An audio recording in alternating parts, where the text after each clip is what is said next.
ಜೀವನ್ಮುಕ್ತ ಮಹಾತ್ಮರನ್ನು ಸ್ಮರಿಸುತ್ತಾ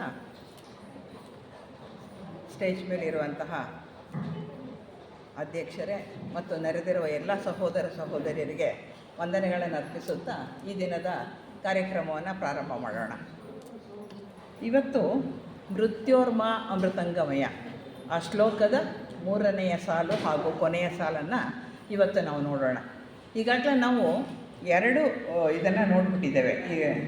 ಈಗ ಒಂದು ಅಸತೋಮ ಸದ್ಗಮಯ ಅಂತ, ಅಂದರೆ ಅಸತ್ಯದಿಂದ ಸತ್ಯದ ಕಡೆಗೆ ಹೋಗೋದು ಹೇಗೆ ಅನ್ನೋದನ್ನು ತಿಳ್ಕೊಂಡ್ವಿ. ಅನಂತರ ಏನು ಮಾಡಿದ್ವಿ, ತಮಸೋಮ ಜ್ಯೋತಿರ್ಗಮಯ 2ನೇ ವಾಕ್ಯ ಅದನ್ನು ನೋಡಿದ್ವಿ. ಅಂದರೆ ಇಲ್ಲಿ ಕತ್ತಲಿನಿಂದ ಬೆಳಕಿನೆಡೆಗೆ ಹೋಗೋದು ಹೇಗೆ ಅಂತ. ಇವತ್ತು ಈ 2 ಸಾಲುಗಳ ನಂತರ ಬಹಳ ಮುಖ್ಯವಾದಂತಹ 3ನೇ ಸಾಲನ್ನು ನೋಡೋಣ. ಅದೇನು ಅಂತ ಹೇಳಿದರೆ, ಮೃತ್ಯುವಿನಿಂದ ನನ್ನನ್ನು ಅಮೃತತ್ವಕ್ಕೆ ಕರೆದುಕೊಂಡು ಹೋಗು. ಅಂದರೆ ಮೃತ್ಯೋರ್ಮ ಅಮೃತಂಗಮಯ, ಅಮೃತದ ಕಡೆಗೆ ನನ್ನನ್ನು ಕರೆದುಕೊಂಡು ಹೋಗು ಅನ್ನುವಂತಹ ಈ 3ನೇ ವಾಕ್ಯವನ್ನು ಇವತ್ತು ಸ್ವಲ್ಪ ವಿವರವಾಗಿ ತಿಳ್ಕೊಳ್ಳೋ ಪ್ರಯತ್ನ ಮಾಡೋಣ. ಅಂದರೆ ಈ ಮಂತ್ರ ಏನು ಹೇಳುತ್ತೆ ಅಂದರೆ, ನನ್ನನ್ನು ಸಾವಿಲ್ಲದವನನ್ನಾಗಿ ಮಾಡು, ಮರಣ ಇಲ್ಲದವನನ್ನಾಗಿ ಮಾಡು ಅಂತ ಕೇಳ್ಕೊಳ್ಳುವಂತಹ ಒಂದು ಇದು ಮಂತ್ರ. ಅದು ಅಂದರೆ ಸಾವಿಲ್ಲದ ಮರಣ ಇಲ್ಲದಲೇ ಇರೋದಕ್ಕೆ ಸಾಧ್ಯನಾ? ಯೋಚನೆ ಮಾಡಿದ್ರೆ ಇನ್ನೂ ಒಂದು ಶ್ಲೋಕದ ಒಂದು ವಾಕ್ಯ ಬರುತ್ತೆ. ಏನು? ಜಾತಸ್ಯ ಮರಣಂ ಧ್ರುವಂ, ಹುಟ್ಟಿದ ಪ್ರತಿಯೊಬ್ಬರೂ ಕೂಡ ಸಾಯಲೇಬೇಕು. ಇದು ರಿಟರ್ನ್ ಲಾ, ಅದು ಬರೆದಿಟ್ಟಂತಹದ್ದು. ಅದು ಹಾಗೇ ಆಗುತ್ತೆ. ಯಾರು ಹುಟ್ಟುತ್ತಾರೋ ಅವರಿಗೆ ವಯಸ್ಸಾಗ್ತಾ ಹೋಗುತ್ತೆ, ಕೊನೆಗೆ ಮರಣ ಆಪತ್ತೆ ಈ ಶರೀರ ಅನ್ನುವಂಥದ್ದು. ಅಂದರೆ ಹುಟ್ಟಿದವರೆಲ್ಲ ಮರಣ ಹೊಂದಲೇಬೇಕು. ಹೀಗಿರುವಾಗ ಈ 3ನೇ ಶ್ಲೋಕದ ಈ 3ನೆಯ ಒಂದು ವಾಕ್ಯಕ್ಕೆ ಅರ್ಥ ಇದೆಯಾ? ಏನಾರು ಅರ್ಥ ಇದೆಯಾ? ನನ್ನನ್ನು ಅಮೃತತ್ವಕ್ಕೆ ಕರ್ಕೊಂಡು ಹೋಗು ಅಂತ ಹೇಳ್ತಿರಲ್ಲ, ಹೇಗೆ ಕರ್ಕೊಂಡು ಹೋಗೋಕ್ಕೆ ಸಾಧ್ಯ? ಜಾತಸ್ಯ ಮರಣಂ ಧ್ರುವಂ ಅಂತ ಹೇಳಿ ಅನಿಸುತ್ತೆ. ಅರ್ಥ ಇದೆಯಾ ಅಂದರೆ ಅರ್ಥ ಇದೆ. ಅರ್ಥ ಏನು ಅಂತ ನೋಡೋದು. ಆ ಅರ್ಥ ಏನು, ಯಾಕೆ ಈ 3ನೇ ಶ್ಲೋಕದ ಆ 3ನೇ ಪದ 3ನೇ ಲೈನನ್ನು ಯಾಕೆ ಹೇಳಿದ್ರು ವಾಕ್ಯನ ಅಂತ ಹೇಳಿ ತಿಳ್ಕೊಳ್ಳೋದೇ ನಮ್ಮ ಜೀವಿತದ ಗುರಿ.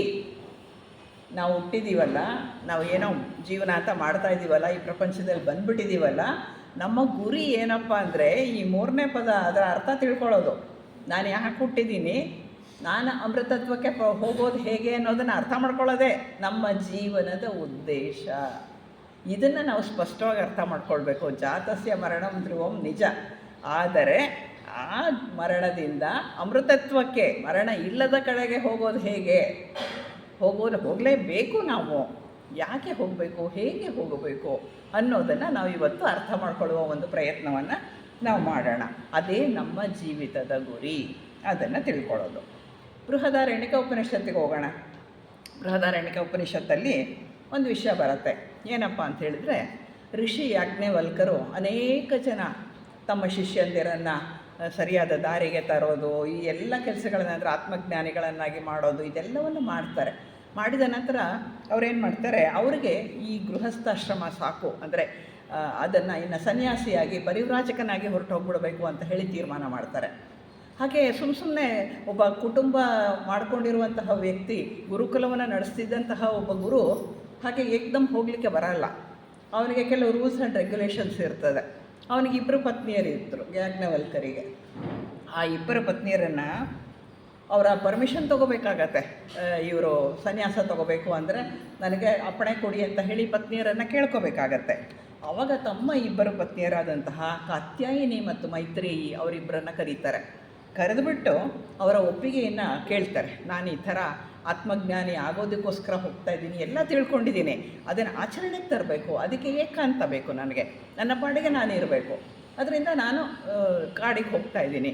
ಈ ಗುರುಕುಲವನ್ನು ನಡೆಸೋದು ನಿಮ್ಮ ಇದು, ಯಾಕೆಂದರೆ ಬೇಕಾದಷ್ಟು ಜನ ಎಲ್ಲ ವ್ಯವಸ್ಥೆ ನಾನು ಮಾಡಿದ್ದೀನಿ, ಭೂಮಿ ಕಾಣಿ ಇದೆ, ಇದು ಹಸು ಕರು ಎಲ್ಲ ಇದೆ, ಎವ್ರಿಥಿಂಗ್ ಇಸ್ ದೇರ್. ನೀವು ಇದನ್ನು ನೋಡಿಕೊಂಡು ಈ ಗುರುಕುಲವನ್ನು ನಡೆಸ್ಕೊಂಡು ಹೋಗಿ, ನಾನು ಆತ್ಮಜ್ಞಾನಿ ಆಗೋದಕ್ಕೆ ಹೋಗ್ತೀನಿ ಅಂತ ಹೇಳ್ತಾರೆ. ಅವಾಗ ಏನು ಮಾಡ್ತಾರೆ ಅವರು, ಸನ್ಯಾಸ ತಗೋಬೇಕು ಅಂತ ಹೇಳಿ ಇವರಿಬ್ಬರಿಗೂ ಕರೆದುಬಿಟ್ಟು ಅವ್ರ ಹತ್ರ ಇರೋ ದ್ರವ್ಯ, ಭೂಮಿ, ಕಾಣಿ, ಹಸು, ಇದು ಎಲ್ಲದನ್ನು ಭಾಗ ಮಾಡ್ತಾರೆ. ಇಬ್ಬರು ಪತ್ನಿಯರು ನೀವು ಇದನ್ನು ತಗೊಳ್ಳಿ, ಚೆನ್ನಾಗಿರಿ ಅಂತ ಹೇಳೋದಕ್ಕೆ ಹೊರಡ್ತಾರೆ. ಕಾತ್ಯಾಯಿನಿ ಆಯಿತು ನಾನೆಲ್ಲ ನಡ್ಸ್ಕೊಂಡು ಹೋಗ್ತೀನಿ ಅಂತ ಯಾಕೆಂದರೆ ಶೀ ಸೋ ಎಫಿಷಿಯೆಂಟ್ ಲೇಡಿ. ಆಯಿತು ನಾನೆಲ್ಲ ನಡ್ಸ್ಕೊಂಡು ಹೋಗ್ತೀನಿ ಅಂತ ಹೇಳ್ತಾರೆ. ಮೈತ್ರೇಯಿ ಬಿಡೋದಿಲ್ಲ. ಮೈತ್ರೇಯಿ ಹೇಳ್ತಾರೆ, ಈ ದ್ರವ್ಯದಿಂದ ಈಗ ನೀನೇನೇನು ನನಗೆ ಹಂಚಿಕೊಡ್ತಾ ಇದೀಯಾ, ಗಂಡನ ಕೇಳ್ತಾರೆ, ನೀನು ನನಗೇನೇನು ಕೊಡ್ತಾ ಇದೀಯಾ ನೀನು, ಇದರಿಂದ ನಾನು ಅಮೃತತ್ವ ಪಡಿತೀನಾ ಅಂತ ಕೇಳ್ತಾರೆ. ನೀನೇನೋ ಅಮೃತತ್ವಕ್ಕೆ ಹೋಗ್ತಾ ಇದೀಯಾ, ನಾನು ಅದಕ್ಕೆ ಹೋಗ್ಬಿಡ್ತೀನಿ ಅಂತ ಹೇಳಿ ನೀನು ನೆಲ ಬಿಟ್ಟು ಹೋಗ್ತಾ ಇದೀಯಾ. ಆದರೆ ನೀನು ಕೊಟ್ಟ ಈ ದ್ರವ್ಯ, ಈ ಭೂಮಿ, ಕಾಣಿ, ಈ ಪಶು ಸಂಪತ್ತು, ಈ ಶಿಷ್ಯವೃಂದ, ಇದನ್ನಿಟ್ಕೊಂಡ್ರೆ ನನಗೆ ಅಮೃತತ್ವ ಸಿಗುತ್ತಾ ಅಂತ ಕೇಳ್ತಾರೆ. ಅವಾಗ ಯಾಜ್ಞವಲ್ಕ್ಯರು ಹೇಳ್ತಾರೆ, ಇಲ್ಲ, ಸಾಧ್ಯ ಇಲ್ಲ, ಅದರಿಂದ ಆಗಲ್ಲ, ಇದು ಬರೀ ಪ್ರಾಪಂಚಿಕ ಅಷ್ಟೇ ಅಂತ ಹೇಳ್ತಾರೆ. ಅಮೃತತ್ವದ ಪ್ರಾಪ್ತಿ ಧನದಿಂದ ಸಾಧ್ಯವಿಲ್ಲ, ಅಧಿಕಾರದಿಂದ ಸಾಧ್ಯವಿಲ್ಲ ಅಂತ ಹೇಳ್ತಾರೆ. ಆಗ ಮೈತ್ರೇಯಿ ಕೇಳ್ತಾರೆ, ಅದು ಅಮೃತತ್ವ ಸಾಧ್ಯ ಇಲ್ಲದಲೇ ಇದ್ದ ಮೇಲೆ ಯಾವುದರಿಂದ ಅಮೃತತ್ವ ಸಾಧ್ಯವಿಲ್ಲವೋ ಅದನ್ನು ನೀನು ನನಗೆ ಕೊಡಬೇಡ, ಅದನ್ನು ಅಕ್ಕನಿಗೆ ಕೊಟ್ಬಿಡು, ಅದು ನನಗೆ ಬೇಡ. ನನಗೇನು ಬೇಕಾಗಿರೋದು, ನೀನೇನು ಪಡ್ಕೊಳ್ಳೋಕೆ ಹೋಗ್ತಾ ಇದೀಯಾ ಅದರಲ್ಲಿ ಅರ್ಧ ಭಾಗ ಕೊಡು ನನಗೆ, ಅದನ್ನು ನನಗೆ ತಿಳಿಸ್ಕೊಡು ಅಂತ ಹೇಳಿ ಕೇಳ್ತಾರೆ. ನೀವು ಏನನ್ನು ಅರಿತಿದ್ದೀರೋ ಆ ಅರಿವನ್ನು ನನಗೆ ಕೊಡಿ ಅಂತ ಕೇಳ್ತಾರೆ ಆಕೆ. ಆವಾಗ ಆ ಅಮೃತತ್ವದ ಸಾಧನವನ್ನೇ ನನಗೆ ಕೊಡು ಅಂತ ಹೇಳಿ ಮೈತ್ರೇಯಿ ಕೇಳ್ತಾರೆ. ಆವಾಗ ಈ ಅಮೃತತ್ವ ಅಂದರೆ ಏನು ಅಂತ ಹೇಳಿ ಆ ಬೃಹದಾರಣ್ಯಕದಲ್ಲಿ ಅದನ್ನು ಯಾಜ್ಞವಲ್ಕ್ಯರು ತಿಳಿಸ್ಕೊಡ್ತಾ ಹೋಗ್ತಾರೆ. ಅಮೃತತ್ವಕ್ಕೆ ಸಾಧನ ಒಂದುಂಟು. ಆ ಸಾಧನ ಯಾವುದು ಅಂತ ಹೇಳಿದರೆ ಅದು ಆತ್ಮಜ್ಞಾನ. ಯಾರು ಆತ್ಮಜ್ಞಾನಿ ಆಗ್ತಾನೋ ಅವನು ಅಮೃತತ್ವಕ್ಕೆ ಹೋಗ್ತಾನೆ ಅನ್ನುವಂತಹ ಮಾತನ್ನು ಯಾಜ್ಞವಲ್ಕ್ಯರು ಹೇಳ್ತಾರೆ. ಹಾಗಿದ್ರೆ ನನಗೆ ಆ ವಿಷಯ ಹೇಳು ಅಂತ ಹೇಳ್ತಾರೆ. ಇವರೇನು ಮಾಡ್ತಾರೆ, ಬೃಹದಾರಣ್ಯಕ ಉಪನಿಷತ್ತಿನಲ್ಲಿ ಪತ್ನಿಗೆ ಆತ್ಮನ ಬಗ್ಗೆ ಹೇಳ್ತಾರೆ. ಇನ್ನೂ ಒಂದು ಮುಖ್ಯ ವಿಷಯವನ್ನು ಹೇಳ್ತಾರೆ. ಕೇವಲ ಆತ್ಮನ ಬಗ್ಗೆ ತಿಳಿದ ಮಾತ್ರಕ್ಕೆ ಅಮೃತತ್ವ ಪ್ರಾಪ್ತಿಯಾಗುವುದಿಲ್ಲ. ಬಹಳ ಮುಖ್ಯವಾದಂಥ ವಿಷಯ. ಈಗ ನಾವೆಲ್ಲ ಎಷ್ಟು ಜನ ಪ್ರತಿ ಸಲ ಆತ್ಮನ ಬಗ್ಗೆ, ಜೀವನ್ಮುಕ್ತತ್ವದ ಬಗ್ಗೆ, ಶಿಷ್ಯತ್ವದ ಬಗ್ಗೆ, ದೀಕ್ಷೆಗಳ ಬಗ್ಗೆ ಏನೆಲ್ಲ ನಾವು ತಿಳ್ಕೊಂಡಿದ್ದೇವೆ, ಓದಿದ್ದೇವೆ, ಏನೆಲ್ಲ ಮಾಡಿದ್ದೀವಿ, ನಮ್ಗೆ ಅಮೃತತ್ವ ಸಿಕ್ಕಿದೆಯಾ? ಆತ್ಮಜ್ಞಾನಿಗಳಾಗ್ಬಿಟ್ಟಿದ್ದೀವಾ? ಇಲ್ಲ. ಯಾಕೆ? ಅದಕ್ಕೆ ಸಾಧನೆ ಮಾಡ್ತಾಯಿದ್ದೀವಿ, ಇನ್ನೂ ಸಾಧನೆ ಹಾದಿನಲ್ಲಿದ್ದೀವಿ. ಇವರು ಹೇಳ್ತಾರೆ, ಬರಿಯ ಶ್ರವಣ ಮಾತ್ರದಿಂದ ಆತ್ಮ ಹೀಗಿದ್ದಾನೆ, ಅವನು ಇಷ್ಟು ದೊಡ್ಡವನು, ಹೀಗೆಲ್ಲ ಇದೆ ಅಂತ ಹೇಳಿ ಬರಿಯ ಶ್ರವಣ ಮಾತ್ರದಿಂದ, ಆತ್ಮನ ವಿಚಾರದ ಶ್ರವಣ ಮಾತ್ರದಿಂದ ಅಮೃತತ್ವ ಪ್ರಾಪ್ತಿಯಾಗುವುದಿಲ್ಲ. ಹಾಗಿದ್ರೆ ಅದಕ್ಕೆ ಏನು ಮಾಡಬೇಕು? ಏನಾದರೂ ಮಾಡಬೇಕು ತಾನೆ? ನೀನು ಹೋಗ್ತಿದ್ದೀಯಲ್ಲ, ಏನು ಮಾಡ್ತೀಯಾ ಹೇಳು? ಆವಾಗ ಅವ್ರು ಹೇಳ್ತಾರೆ, ಬರಿಯ ಶ್ರವಣ ಸಾಲುವುದಿಲ್ಲ, ಶ್ರವಣದ ಜೊತೆಗೆ ಮನನ ಮತ್ತು ನಿಧಿಧ್ಯಾಸನಗಳು ಬೇಕು. ನಿಧಿಧ್ಯಾಸನ ಅಂದ್ರೇನು? ಒಂದೇ ವಿಷಯವನ್ನು ಕುರಿತು ಧ್ಯಾನ ಮಾಡ್ತಾ, ಸಾಧನೆ ಮಾಡ್ತಾ, ತಪಸ್ಸನ್ನು ಮಾಡುವುದು. ಈ ಮೂರು ಇದು ಇರಬೇಕು. ಇದಾದಾಗ ಆವಾಗೇನಾಗುತ್ತೆ, ನೀನು ಅಮೃತತ್ವವನ್ನು ಪಡಿತೀಯಾ, ಅಂದರೆ ನಿನಗೆ ಆತ್ಮನ ಜ್ಞಾನ ಸಿಗುತ್ತೆ, ಸಂಪೂರ್ಣ ನಿನ್ನದೇ ಆದಂಥ ಆತ್ಮನ ಜ್ಞಾನ ಸಿಗುತ್ತೆ ಅಂತ ಹೇಳ್ತಾರೆ. ಅಂದರೆ ಆತ್ಮಜ್ಞಾನವನ್ನು ಪಡೆದಾಗ ಮಾತ್ರವೇ ಅಮೃತತ್ವ ಸಿದ್ಧಿಯಾಗತ್ತೆ ಹೊರತು ಬರೀ ಆತ್ಮನ ಬಗ್ಗೆ ಕೇಳುವುದರಿಂದ ಆತ್ಮಜ್ಞಾನ ಪ್ರಾಪ್ತಿಯಾಗಲ್ಲ. ಆತ್ಮನ ಬಗ್ಗೆ ತಿಳ್ಕೋಬಹುದಷ್ಟೇ. ಅದನ್ನು ಮಾಡಬೇಕಾದ್ರೆ ಸಾಧನೆಯ ದಾರಿಯಲ್ಲಿ ಹೋಗಲೇಬೇಕು. ಈಗ ಆ ಸಾಧನೆ ಏನು ಅಂತ ಹೇಳಿ ನೋಡೋಣ. ಮೊದಲು ಆತ್ಮಜ್ಞಾನ ಅಂದರೆ ಏನು ಅಂತ ನೋಡೋಣ, ಅನಂತರ ಸಾಧನೆ ಹೇಗೆ ಅಂತ ಹೇಳಿ ನೋಡ್ತಾ ಹೋಗೋಣ. ನಮಗೆ ಗೊತ್ತಿರುವಂತೆ ಇಡೀ ಬ್ರಹ್ಮಾಂಡವೆಲ್ಲ ಚೈತನ್ಯಮಯ. ಎಷ್ಟು ಚೈತನ್ಯ ತುಂಬಿದೆ ಅಂತ ಹೇಳಿದರೆ ಎಲ್ರಿಗೂ ಗೊತ್ತಿದೆ. ಅದರ ಚೈತನ್ಯದ ಅನುಭವ ನಮ್ಗೆ ಆಗ್ತಾ ಇರುತ್ತೆ. ಬೆಳಗ್ಗೆ ಎದ್ದಾಗ ಆಗುತ್ತೆ, ಯಾವಾಗ ನೋಡಿದ್ರೂ ಅದರ ಅನುಭವವನ್ನು ನಾವು ಪಡ್ಕೊಳ್ಬೋದು, ಆ ಚೈತನ್ಯದ ಅನುಭವ. ಈ ಚೈತನ್ಯ, ಬ್ರಹ್ಮಾಂಡದ ಚೈತನ್ಯ ಇದೆಯಲ್ಲ, ಅದಿಲ್ಲದೆ ಬದುಕು ಸಾಧ್ಯ ಇಲ್ಲ. ನಾವೆಲ್ಲ ಸುಮ್ಮನೆ ಸತ್ತಂತೆ ಇರಬೇಕಾಗತ್ತೆ. ಈ ಚೈತನ್ಯ ಇರೋದ್ರಿಂದನೇ, ಆ ಚೈತನ್ಯ ತಗೊಂಡೇ ನಾವೆಲ್ಲ ಕೆಲಸ ಮಾಡುವಂತಹದ್ದು. ಆ ಚೈತನ್ಯವನ್ನು ಹೊಂದಿರುವಂತಹ ಮಾನವರು ನಾಶ ಹೊಂದದೇ ಇರುವಂತಹ ಆತ್ಮಸ್ವರೂಪರು. ಯಾಕೆಂದರೆ ನಮ್ಮ ಆತ್ಮ ಆ ಬ್ರಹ್ಮಾಂಡದ ಚೈತನ್ಯವನ್ನು ಹೊಂದಿರುವಂತಹದ್ದು. ಹೀಗಿದ್ದು ಆತ್ಮ ಪರಮ ಚೈತನ್ಯಮಯವಾದಂತಹ ಆತ್ಮ ಇದ್ದು, ಆದರೂ ನಾವು ಮರಣಕ್ಕೆ ಅಧೀನರಾಗ್ತಾ ಇದ್ದೇವೆ. ಹಾಗಾಗಿ ಮನುಷ್ಯ ತನ್ನ ನಿಜ ಸ್ವರೂಪವನ್ನು ಅಂದರೆ ಸ್ವಸ್ವರೂಪವನ್ನು ಅರಿಯುವುದೇ ಬ್ರಹ್ಮಜ್ಞಾನದ ಉದ್ದೇಶ. ಯಾಕೆ ಬ್ರಹ್ಮಜ್ಞಾನ ಬೇಕು ಅಂದರೆ ತನ್ನನ್ನು ತಾನು ಅರಿಯಲು ಬೇಕು, ತನ್ನನ್ನು ತಾನೇನು ಅನ್ನೋದನ್ನು ತಿಳ್ಕೊಳ್ಳೋದಕ್ಕೆ ಬೇಕು. ತಾನೇ ಆತ್ಮ, ಅದನ್ನು ಅರ್ಥ ಮಾಡ್ಕೊಳ್ಬೇಕು ಹೇಗೆ ಅಂತ ಹೇಳಿ ತಿಳ್ಕೊಳ್ಬೇಕು. ಅದೇ ನಿಜವಾದಂತಹ ಬ್ರಹ್ಮಜ್ಞಾನದ ಉದ್ದೇಶ, ತನ್ನನ್ನು ತಾನು ತಿಳಿಯುವುದು. ಅಂದರೆ ಶಾಶ್ವತ ವಸ್ತುವನ್ನು ತಿಳಿಯುವ ತತ್ವವೇ ಆತ್ಮತತ್ವ ಅನ್ನಿಸ್ಕೊಳ್ಳುತ್ತೆ. ನಾನು ಅಂತ ಆಗಾಗ ಹೇಳ್ಕೊತೀವಿ ನಾವು. ಬೆಳಗ್ಗೆ ಎದ್ದರೆ ಎಷ್ಟು ಸಲ ನಾನು ನಾನು ನಾನು ನಾನು ಅಂತ ಹೇಳ್ತಾ ಇರ್ತೀವಿ.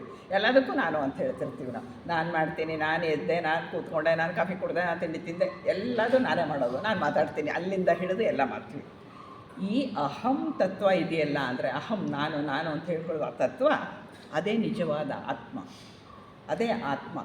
ಆದರೆ ನಮ್ಮ ಈ ನಿಜ ಸ್ವರೂಪವನ್ನು ಅರ್ಥ ಮಾಡಿಕೊಳ್ಳೋದ್ರಿಂದಲೇ ನಮಗೆ ಬಿಡುಗಡೆ ಇರುವಂತಹದ್ದು. ಆ ಅಹಂನ ನಿಜವಾದ ಸ್ವರೂಪ ಏನು?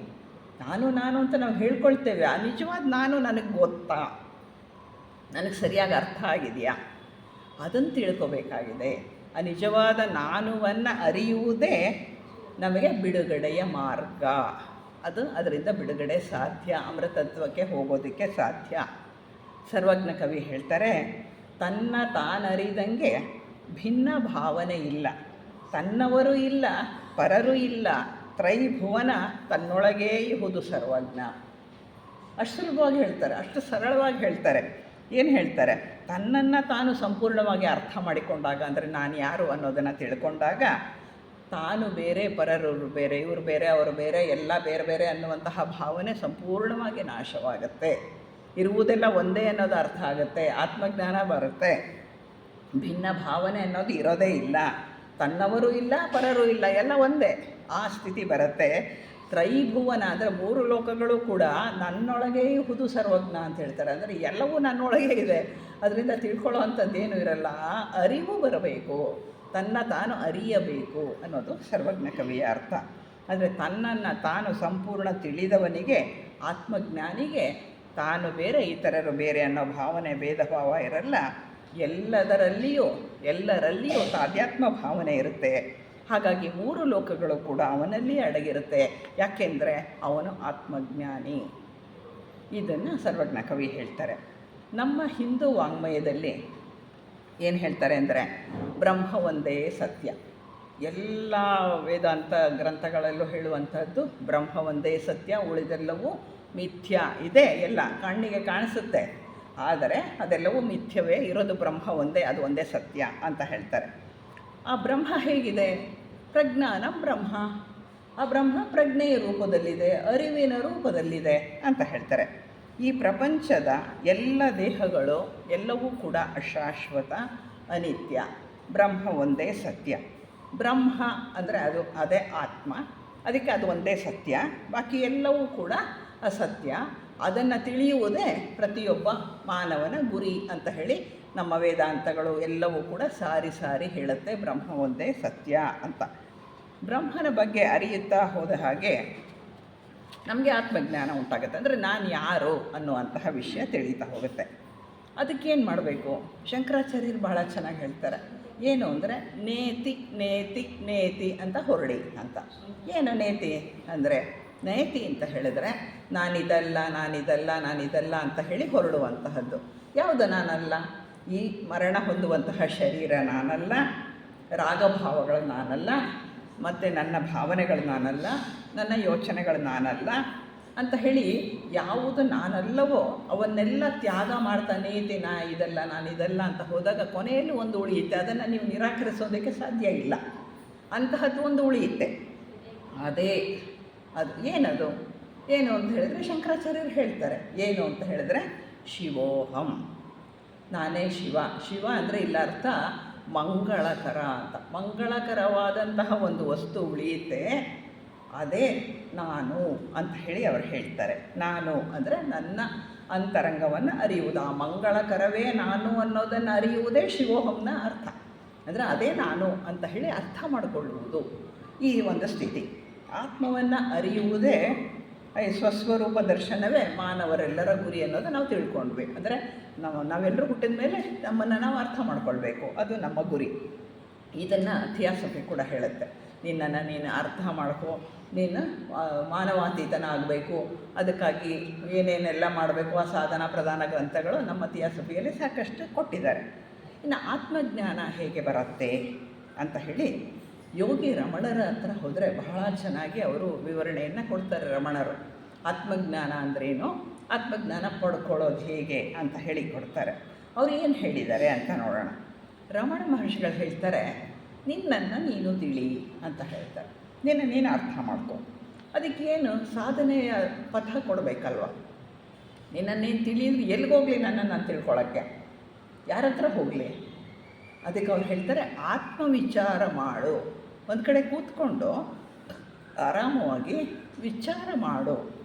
ಏನು ವಿಚಾರ ಮಾಡಬೇಕು ಗೊತ್ತಾಗಬೇಕಲ್ವ ನಮಗೆ. ಏನು ವಿಚಾರ ಮಾಡೋಣ ಹೇಳಿ?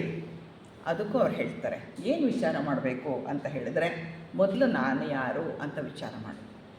ನಾನು ಯಾರು ಅನ್ನೋದು, ನಾನು ಅನ್ನುವುದು ಅದಾದ ನಂತರ ನಾನು ಅಂತ ಹೇಳ್ತೀಯಲ್ಲ, ಅದು ಎಲ್ಲಿಂದ ಬಂತು?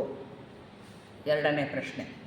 ನಾನು ಯಾರು ಅನ್ನೋದು ಮೊದಲನೇದು, ನಾನು ಅನ್ನೋದು ಎಲ್ಲಿಂದ ಬಂತು ಅನ್ನೋದು ಎರಡನೇದು, ಎಲ್ಲಿಂದ ಆಲೋಚನೆಗಳು ಎದ್ದೇಳುತ್ತೆ ಇದು ಮೂರನೇದು. ಅಂದರೆ ಆಲೋಚನೆಗಳು ಒಂದು ಹುಟ್ಟಬೇಕಲ್ವ, ಅದಕ್ಕೊಂದು ಜಾಗ ಇರಬೇಕಲ್ವ, ಅದು ಎಲ್ಲಿಂದ ಹುಟ್ಟುತ್ತೆ ಈ ಆಲೋಚನೆಗಳು? ಈ ರೀತಿಯಾದಂತಹ ವಿಚಾರಗಳನ್ನು ಮುಂದುವರಿಸಬೇಕು. ಅದು ವಿಚಾರ ಮಾಡ್ತಾ ಹೋಗಬೇಕು. ನಾನು ಯಾರು ಮೊದಲನೇದಾಗ ಅದಕ್ಕೆ ಪಟ್ಟಾಗಿ ಕೂತ್ಕೊಳ್ಬೇಕು. ಆಮೇಲೆ ಈ ನಾನು ಅನ್ನೋದು ಎಲ್ಲಿಂದ ಹುಟ್ಟಿತು, ಆಲೋಚನೆಗಳೆಲ್ಲಿಂದ ಬಂತು, ಈ ರೀತಿಯಾಗಿ ಹೋಗಬೇಕು. ಆವಾಗ ತಿಳಿಯೋದೇನು ಅಂತ ಹೇಳಿದ್ರೆ, ಅಹಂ ಎದ್ದಾಗ ಎಲ್ಲವೂ ಹೇಳುತ್ತದೆ. ನಾನು ಅನ್ನೋದು ಎಚ್ಚರವಾದಾಗ ಎಲ್ಲವೂ ಹೇಳುತ್ತೆ. ಈಗ ಬೆಳಿಗ್ಗೆ ನಾವು ರಾತ್ರಿ ಮಲಗಿರ್ತೀವಿ, ಆ ಮಲಗಿದ್ದಾಗ ಏನಿದೆ? ನಾನು ಇಲ್ಲ, ನಮಗೆ ಕೋಪ ತಾಪ ಇಲ್ಲ, ಯಾವುದೂ ಇಲ್ಲ, ಹೊಟ್ಟೆ ಹಸಿವಿಲ್ಲ, ಯಾವುದೂ ಇಲ್ಲ, ಏನೂ ಇಲ್ಲ, ಸ್ನೇಹಿತರಿಲ್ಲ, ವಿರೋಧಿಗಳಿಲ್ಲ, ಕೋಪ ತಾಪ ಬರಲ್ಲ, ಯಾವುದೂ ಇಲ್ಲ, ಸುಮ್ಮನೆ ಆರಾಮಾಗಿ ಮಲಗಿರ್ತೀವಲ್ವ. ಅವಾಗೇನಿತ್ತು? ಏನೂ ಇಲ್ಲ. ನಾನು ಏನು ಮಾಡ್ತಿದ್ದಾಗ? ನಾನು ಮಲ್ಕೊಂಡಿತ್ತು. ಬೆಳಗ್ಗೆ ಆದ ತಕ್ಷಣ ನಾನು ಹೇಳುತ್ತೆ, ಎದ್ದು ಕೂಡಲೇ ಏನಾಗುತ್ತೆ? ಇವತ್ತು ಏನೇನು ಕೆಲಸ ಇದೆ, ಏನೇನು ಮಾಡಬೇಕು, ಎಲ್ಲಿಗೆ ಹೋಗಬೇಕು, ಏನೇನು ಮನೇಲಿ ಏನೇನು ಕೆಲಸ ಮಾಡಬೇಕು. ನಾನು ಎದ್ದ ಕೂಡಲೇ ನನ್ನ ಇಡೀ ಪ್ರಪಂಚವೇ ಎದ್ದೇಳುತ್ತೆ. ಅಂದರೆ ನನ್ನ ಅಹಂಕಾರ, ನನ್ನ ಕೋಪ ತಾಪ, ನಾನು ಏನೇನು ಮಾಡಬೇಕಾಗಿತ್ತೋ, ಏನೇನು ಮಾಡಬಾರ್ದಾಗಿತ್ತೋ ಎಲ್ಲವೂ ಎದ್ದೇಳುತ್ತೆ ಮೇಲಕ್ಕೆ. ಅದಕ್ಕೆ ರಮಣರು ಹೇಳ್ತಾರೆ, ಈ ಅಹಂ ಎದ್ದಾಗ ನಿನ್ನ ಪ್ರಪಂಚ ಎದ್ದೇಳುತ್ತೆ, ಇವೆಲ್ಲವೂ ಕೂಡ ಹೇಳುತ್ತೆ. ಅಹಂ ಮಲಗಿದಾಗ ಎಲ್ಲ ಮಲ್ಕೊಳ್ಳುತ್ತೆ. ಅವಾಗೇನು ಇಲ್ವಲ್ಲ, ಅವಾಗ ಯಾವುದೇನೂ ಇಲ್ಲ, ಆ ರೀತಿ ಇರುತ್ತೆ. ಈ ರೀತಿಯಾಗಿ ಈ ಜಗತ್ತು ಅಂತ ತೋರಿಸಿಕೊಳ್ಳುವಂತಹ ಎಲ್ಲವೂ, ಅಂದರೆ ಜಗತ್ತು ಅಂದರೆ ಏನನ್ನು ಅವ್ರು ಹೇಳ್ತಾರೆ, ಜಗತ್ತು ಅಂದರೆ ನಿಮ್ಮ ಸುಖ ದುಃಖ, ರಾಗ ದ್ವೇಷ ಮೋಹ, ಏನೇನು ನೀವು ತುಂಬಿಕೊಂಡಿದ್ದೀರಾ ನಿಮ್ಮ ಮನಸ್ಸಿನಲ್ಲಿ, ಅದು ನಿಮ್ಮ ಜಗತ್ತು. ಹೊರಗಿನ ಪ್ರಪಂಚನ ಅವ್ರು ಹೇಳ್ತಿಲ್ಲ, ಒಳಗಿನ ಪ್ರಪಂಚ ಹೇಳ್ತಿದ್ದಾರೆ. ಒಳಗಿನ ಪ್ರಪಂಚ ಯಾವುದು?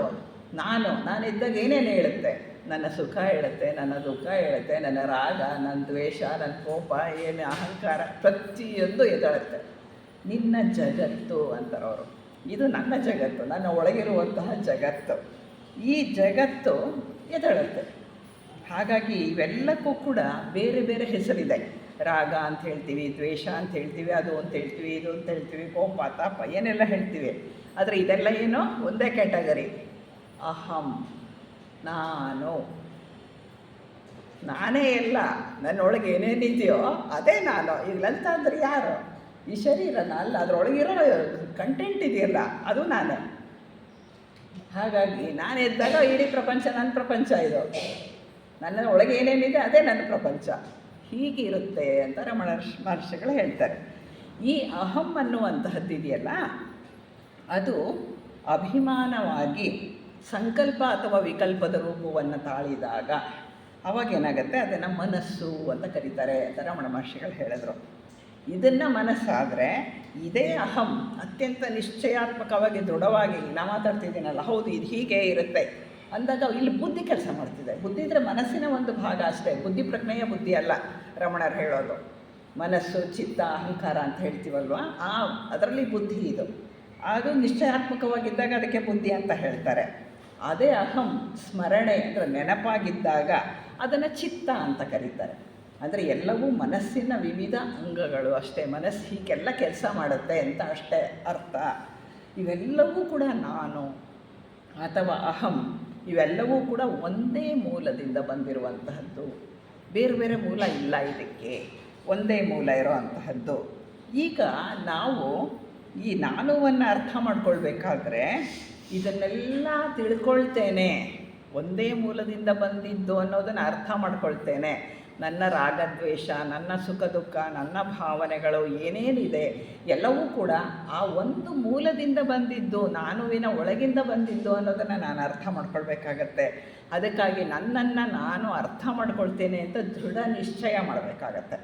ಹೌದು, ನನ್ನನ್ನು ನಾನು ತಿಳ್ಕೊಳ್ತೀನಿ, ಅದು ಬಿಟ್ಟು ಬೇರೆ ದಾರಿ ನನಗಿಲ್ಲ ಅನ್ನುವ ದೃಢ ನಿಶ್ಚಯ ಮಾಡಬೇಕಾಗತ್ತೆ. ಅವಾಗೇನು ಮಾಡ್ತೀವಿ ನಾವು ಅಂದರೆ, ಅತ್ತ ಇತ್ತ ಚದುರಿ ಹೋದಂತಹ ಮನಸ್ಸನ್ನು ಒಂದು ವಿಷಯದ ಮೇಲೆ ನಿಲ್ಲಿಸ್ತೀವಿ. ಬರೀ ನಾನು ಅದನ್ನು ಅರಿಯುವ ವಿಧಾನದ ಬಗ್ಗೆ ನಿಲ್ಲಿಸ್ತೀವಿ. ಇಲ್ಲದೇ ಇದ್ದರೆ ಅದು ತಿಳ್ಕೊತೀನಿ, ಇದು ತಿಳ್ಕೊಳ್ತೀನಿ, ಅದು ಮಾತಾಡ್ತೀನಿ, ಇದನ್ನು ಓದ್ತೀನಿ, ಏನೆಲ್ಲ ಕಡೆ ಚದುರಿ ಹೋಗಿರುವಂತಹ ಮನಸ್ಸನ್ನು ಒಂದು ಕಡೆ ಸೇರಿಸಿ ಈ ನಾನುವನ್ನು ಅರ್ಥ ಮಾಡಿಕೊಳ್ಳುವ ಕಡೆಗೆ ನಮ್ಮ ಮನಸ್ಸನ್ನು ಕೇಂದ್ರೀಕರಿಸಬೇಕು. ಆವಾಗ ನಮ್ಮ ಆಲೋಚನೆ ಯಾವ ಕಡೆ ಹರಿತಾ ಇದೆ ಅನ್ನೋದ್ರ ಬಗ್ಗೆ ಗಮನ ಇರಬೇಕು. ಬರೀ ಅಲ್ಲೇ ಇರಬೇಕು, ಅದರ ಸುತ್ತಮುತ್ತ ಎತ್ತಲಗೂ ಹೋಗೋಂಗಿಲ್ಲ. ಆ ರೀತಿಯಾಗಿ ಆ ನಾನುವಿನ ಮೇಲೆ ಮಾತ್ರವೇ ಆಲೋಚನೆ ಹರಿಯುವಂತೆ ಮಾಡಬೇಕಾಗತ್ತೆ. ಅವಾಗೇನಾಗತ್ತೆ, ಆಳವಾದಂತಹ ವಿಚಾರ ಮಾಡಬೇಕು. ಸುಮ್ಮನೆ ಕೂತು ಸ್ವಲ್ಪ ಹೊತ್ತಿಗೆ ಸಾಕು ಇವತ್ತು ನಾಳೆ ಮಾಡ್ತೀನಿ ಅಲ್ಲ, ಅದು ಆಳವಾಗಿ ಮಾಡಬೇಕಾಗತ್ತೆ. ಅದರ ಬಗ್ಗೆ ಸರಿಯಾಗಿ ತಿಳ್ಕೊಳ್ಳೋದಕ್ಕೆ ಆಳವಾಗಿ ಮಾಡಬೇಕು. ಆಗ ಏನಾಗತ್ತೆ ಅಂತ ಹೇಳಿ ರಮಣ ಮಹರ್ಷಿಗಳು ಹೇಳ್ತಾರೆ, ಮನಸ್ಸು ಮೌನವಾಗತ್ತೆ. ಯಾಕೆಂದರೆ ಆಳವಾಗಿ ಹೋಗ್ತಾ ಹೋಗ್ತಾ ಅಲ್ಲಿ ಅದಕ್ಕೆ ಈ ಕೋಪ ತಾಪ ಎಲ್ಲದರ ಸ್ತರದಿಂದ ಕೆಳಕ್ಕೆ ಹೋದಾಗ, ಅಂತರಂಗಕ್ಕೆ ಹೋದಾಗ ಅಲ್ಲಿ ಅದಕ್ಕೇನೂ ಸಿಗಲ್ಲ. ಅವಾಗೇನಾಗುತ್ತೆ ಅಂದರೆ ಮೌನವಾಗತ್ತೆ. ಭಾಳ ಖುಷಿಯಾಗ್ಬಿಡುತ್ತೆ ನಮಗೆ ಮನಸ್ಸು ಮೌನ ಆದ ಕೂಡಲೇ. ಆಗೋಯ್ತು, ಎಲ್ಲ ಮನಸ್ಸು ಮೌನ ಆಗ್ಬಿಡುತ್ತೆ, ಏನು ಥಾಟ್ ಬರ್ತಾ ಇಲ್ಲ, ವಾವ್ ಆಯಿತು ನಾನು ಗುರಿ ಮುಟ್ಟಿದೆ. ಇಲ್ಲ, ಗುರಿ ಮುಟ್ಟಿಲ್ಲ. ಮನಸ್ಸು ಮೌನವಾದ ಮಾತ್ರಕ್ಕೆ ಅಲ್ಲಿಗೆ ಪ್ರಶ್ನೆ ಮಾಡುವುದನ್ನು ನಿಲ್ಲಿಸಬೇಡಿ ಅಂತ ಹೇಳ್ತಾರೆ ರಮಣ ಮಹರ್ಷಿಗಳು. ಇಷ್ಟಕ್ಕೆ ನಿಲ್ಲಿಸೋ ಹಂಗಿಲ್ಲ, ಕಂಟಿನ್ಯೂ ಮಾಡಬೇಕಾಗತ್ತೆ. ಎಲ್ಲಿಗೆ ಹೋಗಬೇಕು ಅಂದರೆ ಆ ದಾರಿಯಲ್ಲಿ, ಅಂದರೆ ನಾವು ಸರಿಯಾದ ದಾರಿಯಲ್ಲಿ ಪ್ರಶ್ನೆ ಮಾಡ್ಕೊಂಡು ಹೋಗ್ತಾ ಇದ್ದೀವಿ. ಯಾಕೆಂದರೆ ಮನಸ್ಸು ಮೌನ ಆಗೋದೇ ಮೊದಲನೇ ಹಂತ. ಅದಕ್ಕಾಗಿ ನಾವು ಸರಿಯಾದ ದಾರಿಯಲ್ಲಿದ್ದೀವಿ ಅಂತ ಗೊತ್ತಾಯ್ತು ನಮಗೆ. ಮನಸ್ಸು ಮೌನ ಆದರೂ ಕೂಡ ಮತ್ತೆ ಆ ದಾರಿಯಲ್ಲಿಯೇ ಇನ್ನೂ ಒಳಗಡೆ ಹೋಗಬೇಕಾಗತ್ತೆ. ಹೌದು, ನಾನು ಯಾರು ಅನ್ನೋದನ್ನು ಮತ್ತೆ ಅದೇ ಪ್ರಶ್ನೆಯನ್ನು ಹಾಕ್ಕೊಂಡು ಇನ್ನೂ ಒಳಕ್ಕೆ ಇಳಿಬೇಕಾಗತ್ತೆ. ಈ ದಾರಿ ಇದೆಯಲ್ಲ, ಮನಸ್ಸು ಮೌನವಾದ ನಂತರ ನಾವು ನಡೆಯುವ ದಾರಿ ಅಥವಾ ನಮ್ಮ ಸಾಧನೆಯ ಹಾದಿ ಅತ್ಯಂತ ಆನಂದದಾಯಕವಾಗಿರುತ್ತೆ. ಅಲ್ಲಿ ಯಾವುದೇ ತೊಂದರೆ ತಾಪತ್ರಯಗಳಿಲ್ಲ, ಕಷ್ಟ ಸುಖಗಳಿಲ್ಲ, ಒಂದೇ ಒಂದು ಆನಂದವಾಗಿ ನಾವು ಆತ್ಮದ ಕಡೆಗೆ ಪ್ರಯಾಣ ಮಾಡ್ತೀವಿ. ಮೌನ ಆದ ನಂತರದ ಕಥೆ ಇದು, ಅದಕ್ಕೆ ಮುಂಚೆ ಅಲ್ಲ. ಅವಾಗೇನಾಗತ್ತೆ, ಅದು ಆನಂದದಾಯಕವಾದಂತಹ ಜೀವನ ಆಗಿರುತ್ತೆ. ಯಾಕೆಂದರೆ ಮೌನ ಮನಸ್ಸಿನ ಒಳಭಾಗವನ್ನು ನಾವು ಎಂಟ್ರಿ ಕೊಡ್ತಾ ಇದ್ದೇವೆ, ಒಳಗಡೆ ಇಳಿತಾ ಇದ್ದೇವೆ ಅನ್ನೋದು ನಮಗೆ ಅರ್ಥ ಆಗುತ್ತೆ. ಅದು ಮುಂದುವರೆದಾಗ ಏನಾಗುತ್ತೆ, ಇದೇ ಸ್ಥಿತಿ ಮುಂದುವರೆದಾಗ ಆತ್ಮನಲ್ಲಿ ನೆಲೆ ನಿಲ್ತೇವೆ. ಅದು ಹೋಗಿ ನಿಜವಾದ ನಾನುವನ್ನು ಅಥವಾ ನಿಜವಾದ ಆತ್ಮನನ್ನು ನಾವು ಮುಟ್ಟುತ್ತೇವೆ, ಆತ್ಮಜ್ಞಾನಿಗಳಾಗ್ತೇವೆ. ಇದು ರಮಣರು ಹೇಳಿಕೊಟ್ಟಂತಹ ವಿಚಾರ. ಅಂದರೆ ನಾನು ಅಂದ್ರೇನು ಅನ್ನೋದನ್ನು ತಿಳ್ಕೊಳ್ಳಿಕ್ಕೆ ವಿಚಾರ ಮಾರ್ಗವಾಗಿ ಆತ್ಮವಿಚಾರ ಅಂತ ಕರೀತಾರೆ ಅವರು. ಅದನ್ನು ಆತ್ಮವಿಚಾರದ ಮಾರ್ಗವಾಗಿ ಮೇಲ್ಸ್ತರವನ್ನು, ಮನಸ್ಸಿನ ಮೇಲ್ಸ್ತರವನ್ನು ಬಿಟ್ಟು ಒಳಕ್ಕೆ ಇಳಿದಾಗ ಏನಾಗುತ್ತೆ, ಮನಸ್ಸು ಮೌನ ಆಗತ್ತೆ. ಆ ಮೌನವಾದ ಮನಸ್ಸಿನಿಂದ ಅಷ್ಟಕ್ಕೆ ನಿಲ್ಲದೆ ಇನ್ನೂ ಆಳಕ್ಕೆ ಇಳಿದಾಗ ಆತ್ಮ ಸಾಕ್ಷಾತ್ಕಾರ ಆಗತ್ತೆ. ಇದು ಆತ್ಮವಿಚಾರ ಮಾಡುವ ರೀತಿ ಅಂತ ಹೇಳಿ ರಮಣ ಮಹರ್ಷಿಗಳು ನಮಗೆ ಅತ್ಯಂತ ನೇರವಾದ ಒಂದು ದಾರಿಯನ್ನು ಕೊಟ್ಟರು. ಇದು ಮಹರ್ಷಿಗಳ ಹೇಳಿದ್ದು. ಇನ್ನು ನೆಕ್ಸ್ಟು ಜೆ ಕೃಷ್ಣಮೂರ್ತಿಯವರು ಈ ದಾರಿಯಲ್ಲಿ ಹೋಗಲಿಕ್ಕೆ ಏನು ಹೇಳ್ತಾರೆ ಅಂತ ಹೇಳಿ ನಾವು ನೋಡೋಣ. ಯಾಕೆಂದರೆ ನಮಗೆ ಆತ್ಮಜ್ಞಾನ ಮುಖ್ಯ. ಅನೇಕ ದಾರಿಗಳ ಅನೇಕ ರೀತಿಯಲ್ಲಿ ತಿಳ್ಕೊಂಡಾಗ ನಮ್ಮದೇ ದಾರಿಯನ್ನು ಕಂಡುಹಿಡೀಲಿಕ್ಕೆ ಸಾಧ್ಯ ಆಗುತ್ತೆ. ಅವ್ರು ಹೇಳಿದ್ರು ಇವ್ರು ಹೇಳಿದ್ರು ಅನ್ನೋಕ್ಕಿಂತ ನನಗೆ ಯಾವುದು ಸೂಕ್ತ, ನಾನು ಯಾವುದರ ಮುಖಾಂತರ ನನ್ನ ಒಳಗಡೆ ನಾನು ಇಳಿಯಬಲ್ಲೆ ಅನ್ನೋದು ಬಹಳ ಮುಖ್ಯ ಆಗುತ್ತೆ. ಅದಕ್ಕೋಸ್ಕರವಾಗಿ ನಾವು ಹೇಳಿದ್ದನ್ನು ಎಲ್ಲ ಕೇಳಿಕೊಂಡು ನಮ್ಮ ಸ್ವಂತ ದಾರಿಯನ್ನು ಮಾಡ್ಕೊಂಡು ನಾವು ಹೋಗೋಣ. ಟ್ರೂತ್ ಇಸ್ ಎ ಪಾತ್ಲೆಸ್ ಲ್ಯಾಂಡ್ ಅಂತ ಹೇಳಿದ್ರು ಕೃಷ್ಣಮೂರ್ತಿಯವರು. ಆದರೆ ನಿನ್ನ ದಾರಿಯನ್ನು ನೀನು ಹುಡುಕು ಅಂತ ಅರ್ಥ. ನಿನ್ನ ಸತ್ಯದ ದಾರಿಯನ್ನು ನೀನು ಹುಡುಕು. ಬೇರೆಯವ್ರು ಹೇಳಿದ್ದಲ್ಲ ಅಂತ. ಅದಕ್ಕೆ ಅವ್ರೇನು ಹೇಳ್ತಾರೆ ನೋಡೋಣ. ಜೆ ಕೃಷ್ಣಮೂರ್ತಿ ಅವ್ರು ಹೇಳ್ತಾರೆ, ನಾನು ಅನ್ನೋದು ಏನು ಅಂತ ಬಹಳ ಚೆನ್ನಾಗಿ ಹೇಳ್ತಾರೆ ಅವರು. ನಾನು ಅಂದ್ರೇನು? ನನ್ನ ಹೆಸರು, ನನ್ನ ಕುಲ, ನನ್ನ ಗೋತ್ರ, ನಾನು ಹೆಂಗಸು, ನಾ ಗಂಡಸು, ನಾನು ಅದು, ನಾನಿದು, ಇದೆಲ್ಲ ಬಹಳ ಸ್ಥೂಲವಾದಂಥ ವಿಷಯ. ಇದನ್ನು ಬಿಟ್ಟುಬಿಡಿ, ಪಕ್ಕಕ್ಕೆ ಹಾಕಿ, ಅದೆಲ್ಲ ಬೇಡ. ಅದಕ್ಕಿಂತ ಮೀರಿ ನಾನು ಯಾವುದು? ನಾನು ಅಂದರೆ ನಮ್ಮ ವಿಚಾರಗಳು, ನಮ್ಮ ನೆನಪುಗಳು, ನಮ್ಮ ತೀರ್ಮಾನಗಳು, ನಮ್ಮ ಅನುಭವಗಳು, ನಮ್ಮ ಉದ್ದೇಶಗಳು, ನಾವು ಹೇಗೆ ನಡ್ಕೋಬೇಕು, ನಾವು ಹೇಗೆ ನಡ್ಕೋಬಾರ್ದು. ಈಗ ತುಂಬಿದ ಸಭೆ, ಇಲ್ಲಿ ನಾನು ಹೇಗೆ ಮಾತಾಡಬೇಕು ಅನ್ನೋದು ನನಗೆ ಗೊತ್ತಿರಬೇಕು. ಏನೇನೋ ಮಾತಾಡಿದ್ರೆ ನಡೆಯೋದಿಲ್ಲ. ಇದೆಲ್ಲ ನನಗೆ ಗೊತ್ತಿದೆ, ಹೇಗಿರಬೇಕು, ನಾನು ಹೇಗೆ ನಡ್ಕೋಬೇಕು, ಆ ಸಬ್ಜೆಕ್ಟ್ ಬಿಟ್ಟು ಆ ಕಡೆ ಈ ಕಡೆ ಹೋಗಬಾರ್ದು, ಇದೆಲ್ಲ ನನಗೆ ಗೊತ್ತಿದೆ. ಇದನ್ನು ತಿಳ್ಕೊಂಡು ಇದೆಲ್ಲದಕ್ಕೂ ನಾವು ಮಾಡುವಂತಹ ಪ್ರಜ್ಞಾಪೂರ್ವಕವಾದ ಪ್ರಯತ್ನಗಳು, ಅಂದರೆ ನಾವು ಬಹಳ ಸುಸಂಸ್ಕೃತರು ಅಂತ ನಡ್ಕೊಳ್ತೀವಲ್ವ, ಆ ಪ್ರಜ್ಞಾಪೂರ್ವಕವಾದ ಪ್ರಯತ್ನರು, ಸುಸಂಸ್ಕೃತ ನಾಗರಿಕರು ನಾವು ಅಂತ ಹೇಳಿಕೊಳ್ಳೋದಕ್ಕೋಸ್ಕರ ಮಾಡುವ ಎಲ್ಲ ರೀತಿಯ ಕೆಲಸಗಳು, ಈ ಎಲ್ಲ ನಮ್ಮ ವ್ಯಕ್ತ ಮನಸ್ಸು, ನಮ್ಮ ನೆನಪಿನ ಜೊತೆಗಿರುವ ನಮ್ಮ ಸುಪ್ತ ಮನಸ್ಸು, ಅದರ ಒಳಗೆ ತುಂಬಿರುವಂತಹ ಸರಕು, ಅಂದರೆ ಅನೇಕ ಜನ್ಮಗಳ ನೆನಪಿನ ಸಂಗ್ರಹ ನಮ್ಮ ಸುಪ್ತ ಮನಸ್ಸಿನಲ್ಲಿದೆ. ನಮ್ಮ ಕಾರಣ ಶರೀರದಲ್ಲೆಲ್ಲ ತುಂಬಿಟ್ಕೊಂಡಿದ್ದೀವಿ, ಒಂದು ಸ್ಟೋರ್ ಹೌಸ್ ಅದು, ಎಲ್ಲ ಜನ್ಮದ್ದು ತುಂಬಿಟ್ಕೊಂಡಿದ್ದೀವಿ ನಾವು. ಆ ತುಂಬಿಟ್ಕೊಂಡಿರೋದು ಎಲ್ಲವೂ ಕೂಡ ಅನೇಕ ಜನ್ಮಗಳ ನೆನಪುಗಳ ಸಂಗ್ರಹ ಕೂಡ ಇದರಲ್ಲಿ ಸೇರಿದೆ. ನಾವು ಹಿಂದೆ ಎಲ್ಲೆಲ್ಲಿ ಹುಟ್ಟಿದ್ವೋ, ಯಾವ ದೇಶದಲ್ಲಿ ಹುಟ್ಟಿದ್ವೋ, ಯಾವ ಬುಡಕಟ್ಟಲ್ಲಿ ಹುಟ್ಟಿದ್ವೋ, ಹೆಂಗಸಾಗಿ ಹುಟ್ಟಿದ್ವೋ, ಗಂಡಸಾಗಿ ಹುಟ್ಟಿದ್ವೋ, ಅದ್ರ ಜೊತೆಗೆ ಗುಂಪು, ಜಾತಿ, ವೈಯಕ್ತಿಕತೆ, ಈ ಎಲ್ಲದರ ಸಂಗ್ರಹಗೊಂಡಂತಹ ನೆನಪುಗಳು, ಇವೆಲ್ಲದರಿಂದಲೇ ನಮ್ಮ ಈಗಿನ ಕಾರ್ಯಚಟುವಟಿಕೆಗಳು ಪ್ರಭಾವಿತವಾಗುತ್ತವೆ. ನಾವೀಗ ನಡ್ಕೋತೀವಲ್ವಾ, ಹೇಗೆ ನಡ್ಕೋತೀವಿ ನಾವು? ಈ ನಮ್ಮ ಹಿಂದೆ ಸರಕಿದೆಯಲ್ಲ, ನಮ್ಮ ಬೆನ್ನ ಮೇಲೆ ಒಂದು ಸರಕು ತುಂಬಿಕೊಂಡಿದ್ದೀವಲ್ಲ, ಅದರ ಪ್ರಭಾವ ನಮ್ಮ ನಡವಳಿಕೆಯ ಮೇಲಿದೆ. ಅದರ ಪ್ರಕಾರ ನಾವು ನಡ್ಕೊಳ್ತೀವಿ, ನಮಗೆ ಅನುಭವ ಇದೆ. ಹಾಗಾಗಿ ಅವೆಲ್ಲವೂ ಅದಕ್ಕೆ ಆಧಾರಪಟ್ಟಿದೆ. ಇದೆಲ್ಲವೂ ಕೂಡ ನಾನು ಅಂತ ಹೇಳಿ ಕೃಷ್ಣಮೂರ್ತಿಯವರು ಹೇಳ್ತಾರೆ. ನಾನು ಅಂದರೆ ಬರಿಯ ವ್ಯಕ್ತಿಗತವಾದದ್ದಲ್ಲ, ಹಿಂದೆ ಏನೇನು ತುಂಬ್ಕೊಂಡಿದ್ದೀರಾ ನೀವು, ಅದು ಕೂಡ ನೀವೇ ಅಂತ ಹೇಳ್ತಾರೆ. ನಾನು ಅನ್ನೋದು ಇಷ್ಟೊಂದು ವಿಸ್ತಾರವಾಗಿ ಎಲ್ಲವನ್ನು ಒಳಗೊಂಡಿದೆ ಅಂತ ಹೇಳ್ತಾರೆ. ಇದೆಲ್ಲದರ ಸಮಗ್ರ ಪ್ರಕ್ರಿಯೆಗೆ ನಾನು ಅಂತ ಕರೆಯೋದು. ಮತ್ತು ಈ ನಾನುವನ್ನು ನೋಡೋದು ಹೇಗೆ? ಬೇಕಾದಷ್ಟಿದೆ, ಎಲ್ಲ ಹಿಂದೆ ಬೆನ್ನ ಹಿಂದಿದೆ. ಮತ್ತು ನಾನು ಅಂದರೆ ಏನು ಅದನ್ನು ನಮಗೀಗ ಅರ್ಥ ಆಗಿದೆ, ನಾನು ಅಂದರೆ ಏನು ಅಂತ. ಈ ಎಲ್ಲ ಸರಕೆ ನಾನು ಅಂತ ಗೊತ್ತಿದೆ. ಇದನ್ನು ನೋಡೋದು ಹೇಗೆ? ಕೃಷ್ಣಮೂರ್ತಿಯವರು ಹೇಳ್ತಾರೆ, ಕೂತ್ಕೊಳ್ಳಿ ಧ್ಯಾನಕ್ಕೆ ಕುಳಿತಾಗ ನಾವು ಈ ನಾನುವಿನೊಂದಿಗೆ ಮುಖಾಮುಖಿ ಆಗ್ತೀವಿ. ಈ ನಾನುವನ್ನು ನಾವು ಎದುರಿಸ್ತೀವಿ, ಎದುರುಗಡೆ ಬರುತ್ತದೋ ನಾನುವನ್ನು ಮುಖಾಮುಖಿ ಆಗ್ತೀವಿ. ಆಗ ಅದನ್ನೇ ಗಮನಿಸಿ ನೋಡಿ, ಸಂಪೂರ್ಣ ಅರಿವಿನಿಂದ ಆ ನಾನುವನ್ನು ಗಮನಿಸಿ. ಅಷ್ಟೇ ಮಾಡಬೇಕಾಗಿರೋದು, ಬೇರೇನೂ ಬೇಕಾಗಿಲ್ಲ. ನಾನುವನ್ನು ಅತ್ಯಂತ ಅರಿವಿನಿಂದ ಗಮನಿಸಿ. ಆಗ ತಿಳಿಯೋದೇನು ಅಂದರೆ, ಈ ನಾನು ಅಥವಾ ಅಹಂ ಅನ್ನೋದು ವಿಭಜಿಸುವಂತಹ ಗುಣವುಳ್ಳದ್ದು ಅಂತ ತಿಳಿಯುತ್ತೆ. ನಾನು ಇದ್ದರೇನಾಗತ್ತೆ, ಪ್ರತಿಯೊಬ್ಬರನ್ನು ವಿಭಜಿಸಿ ನೋಡ್ತೀನಿ. ಇವ್ರು ನನಗೆ ಬೇಕು, ಇವ್ರು ನನಗೆ ಬೇಡ, ಅವ್ರು ಬೇಕು, ಇವರು ಬೇಡ, ಎಲ್ಲವೂ ಬೇರೆ ಬೇರೆ ಬೇರೆ ಬೇರೆ, ನನ್ನಿಂದ ಬೇರೆ ಇಲ್ಲ, ಆ ರೀತಿ ಆಗತ್ತೆ. ಎಲ್ಲರನ್ನ ಕೂಡ ಬೇರೆ ಅಂತ ಪ್ರತ್ಯೇಕಿಸುವುದು, ಹಾಗೂ ತನ್ನ ಸುತ್ತ ಒಂದು ಕೋಟೆಯನ್ನು ಕಟ್ಟಿಕೊಳ್ಳುವಂತಹದ್ದೇ ಅಹಂ. ಈ ಅಹಂನ ಚಟುವಟಿಕೆಗಳು ಇದೆಯಲ್ಲ, ಅದು ಮನುಷ್ಯರನ್ನು ಮನುಷ್ಯರಿಂದ ಬೇರೆ ಮಾಡುತ್ತದೆ. ಒಬ್ಬೊಬ್ಬ ಮನುಷ್ಯನ ಮಧ್ಯೆನೂ ಒಂದು ಕಂದಕ, ಒಂದು ಕೋಟೆ ಕಟ್ಟೋದು ಈ ನಾನು ಅನ್ನೋ ಅಂಥದ್ದೇ. ಈ ನಾನು ಒಂದು ಇಲ್ದಲೇ ಹೋಗಿದ್ರೆ ಎಲ್ಲರೂ ಒಂದೇ ಆಗಿರ್ತಿದ್ವಿ. ಆದರೆ ಇಲ್ಲ, ನಮಗೆಲ್ರಿಗೂ ನಾನು ಇರೋದರಿಂದ ನಾವೆಲ್ಲ ಬೇರೆ ಬೇರೆ ಆಗಿಬಿಟ್ಟಿದ್ದೀವಿ. ಹಾಗಾಗಿ ನಾನು ಅನ್ನೋದು ಪ್ರತ್ಯೇಕವಾಗಿ ಯೋಚನೆ ಮಾಡುತ್ತೆ. ಏನು ಪ್ರತ್ಯೇಕತೆ ಅಂದರೆ, ನನಗಿದರಿಂದ ಆಗೋ ಉಪಯೋಗ ಏನಿದೆ ನನಗಿದರಿಂದ ಉಪಯೋಗ, ಆ ರೀತಿಯಾಗಿ ಅದು ಯೋಚನೆ ಮಾಡುತ್ತೆ. ಇದು ಅತ್ಯಂತ ಬುದ್ಧಿವಂತಿಕೆಯಿಂದ ಕೆಲಸ ಮಾಡುತ್ತೆ. ಈ ನಾನು ಧ್ಯಾನದಲ್ಲಿ ಕೂಡ ನಮ್ಮ ಕಾಲೆಳೆಯುತ್ತೆ, ನಮ್ಮ ದಾರಿ ತಪ್ಪಿಸುತ್ತೆ. ಯಾಕೆ ಅಂದರೆ ಅದು ಹೇಳುತ್ತೆ ಎಷ್ಟೋ ಸಲ ಇದು ನಾನು ಅಲ್ಲ ಅಂತ ನಮ್ಮನ್ನೇ ನಂಬಿಸುವಂತಹ ಪ್ರಯತ್ನ ಕೂಡ ಮಾಡುತ್ತೆ. ಅದು ನಾನು ಅನ್ನುವಂತಹದ್ದು, ಅಹಂ ಅನ್ನುವಂಥದ್ದು ಅಷ್ಟು ಕೆಪಾಸಿಟಿ ಅದಕ್ಕಿದೆ. ನಮ್ಮ ದಾರಿ ತಪ್ಪಿಸ್ಬಿಡುತ್ತೆ ಎಷ್ಟೋ ಸಾರ್ತಿ. ಹೌದು, ಎಲ್ಲ ಆಗೇ ಹೋಯ್ತು, ನನಗೆ ಆನಂದವಾಗಿದ್ದೀನಿ, ನಾನು ಆತ್ಮ ಸಾಕ್ಷಾತ್ಕಾರ ಆಗೋಯ್ತು ಅಂತ ಹೇಳಿಬೇಕಾದ್ರೆ ನಮಗೆ ಒಂದು ಥಾಟ್ ಹಾಕಿಬಿಡುತ್ತೆ. ಅಷ್ಟರ ಮಟ್ಟಿಗೆ ಅದಕ್ಕೆ ಶಕ್ತಿಶಾಲಿ ಅದು. ಆ ರೀತಿ ನಮ್ಮನ್ನು ಬಿಂಬಿಸುತ್ತೆ. ಯಾವುದಾದ್ರೂ ತಪ್ಪು ನಮ್ಮಿಂದ ನಡೆದಾಗ ಏನಾಗುತ್ತೆ, ಎಷ್ಟು ಚೆನ್ನಾಗಿ ಸಮಜಾಯಿಷಿ ಕೊಡುತ್ತೆ ಅಂದರೆ ನಿನ್ನ ತಪ್ಪಿಲ್ಲವೇ ಇಲ್ಲ, ನೀನು ಸರಿಗೆ ಇದೆಯಾ, ಅವರಿಂದನೇ ತಪ್ಪಾಗಿರೋದು, ಅವ್ರು ಹಂಗೆ ಅಂದಿದ್ದಕ್ಕೆ ನೀನು ಅಂದೆ ಅಷ್ಟೇ, ನೀನು ಸರಿಯಾಗಿ ಮಾಡಿದೀಯಾ ನೀನು. ಜಡ್ಜ್ಮೆಂಟು ನನ್ನ ಬಗ್ಗೆ, ಯಾಕೆ ನಾನು ಅದು, ನಾನು ಬೇರೆ ನೀವು ಬೇರೆ, ನಾನು ತಪ್ಪು ಮಾಡಿದ್ದೀನಿ ಅಂತ ನಾನು ಒಪ್ಕೊಳ್ಳೋಕೆ ಸಿದ್ಧ ಇಲ್ಲ. ಈ ರೀತಿಯಾಗಿ ನಾನು ಮಾಡಿದ್ದೇ ಅಲ್ಲ ಅನ್ನುವ ಜಡ್ಜ್ಮೆಂಟನ್ನು ಕೂಡ ನಮ್ಮ ಮನಸ್ಸೇ ಕೊಡುವಂತಹದ್ದು, ಬೇರೆ ಯಾರೂ ಕೊಡಲ್ಲ ಇಲ್ಲಿ. ಹೀಗಾಗಿ ಇದೆಲ್ಲವನ್ನು ಧ್ಯಾನ ಕಾಲದಲ್ಲಿ ಗಮನಿಸಬೇಕು ಅಂತಾರೆ ಕೃಷ್ಣಮೂರ್ತಿಯವರು. ಗಮನಿಸಿ ನೋಡಿ, ನಿಮ್ಮನ್ನು ಕೂತ್ಕೊಳ್ಳಿ, ಧ್ಯಾನ ಅಂದರೆ ಕಣ್ಮುಚ್ಕೊಂಡು ಅಥವಾ ಕಣ್ಬಿಟ್ಟು ಹೇಗೆ ಬೇಕಾದರೂ ಕೂತ್ಕೊಳ್ಳಿ, ನೋಡಿ ನಿಮ್ಮನ್ನು ನೀವು ನೋಡಿ ಅಂತ ಹೇಳ್ತಾರೆ. ಅದು ಸಹ ಅಮೂಲಾಗ್ರವಾಗಿ ಗಮನಿಸಬೇಕು ಅಂತಾರೆ.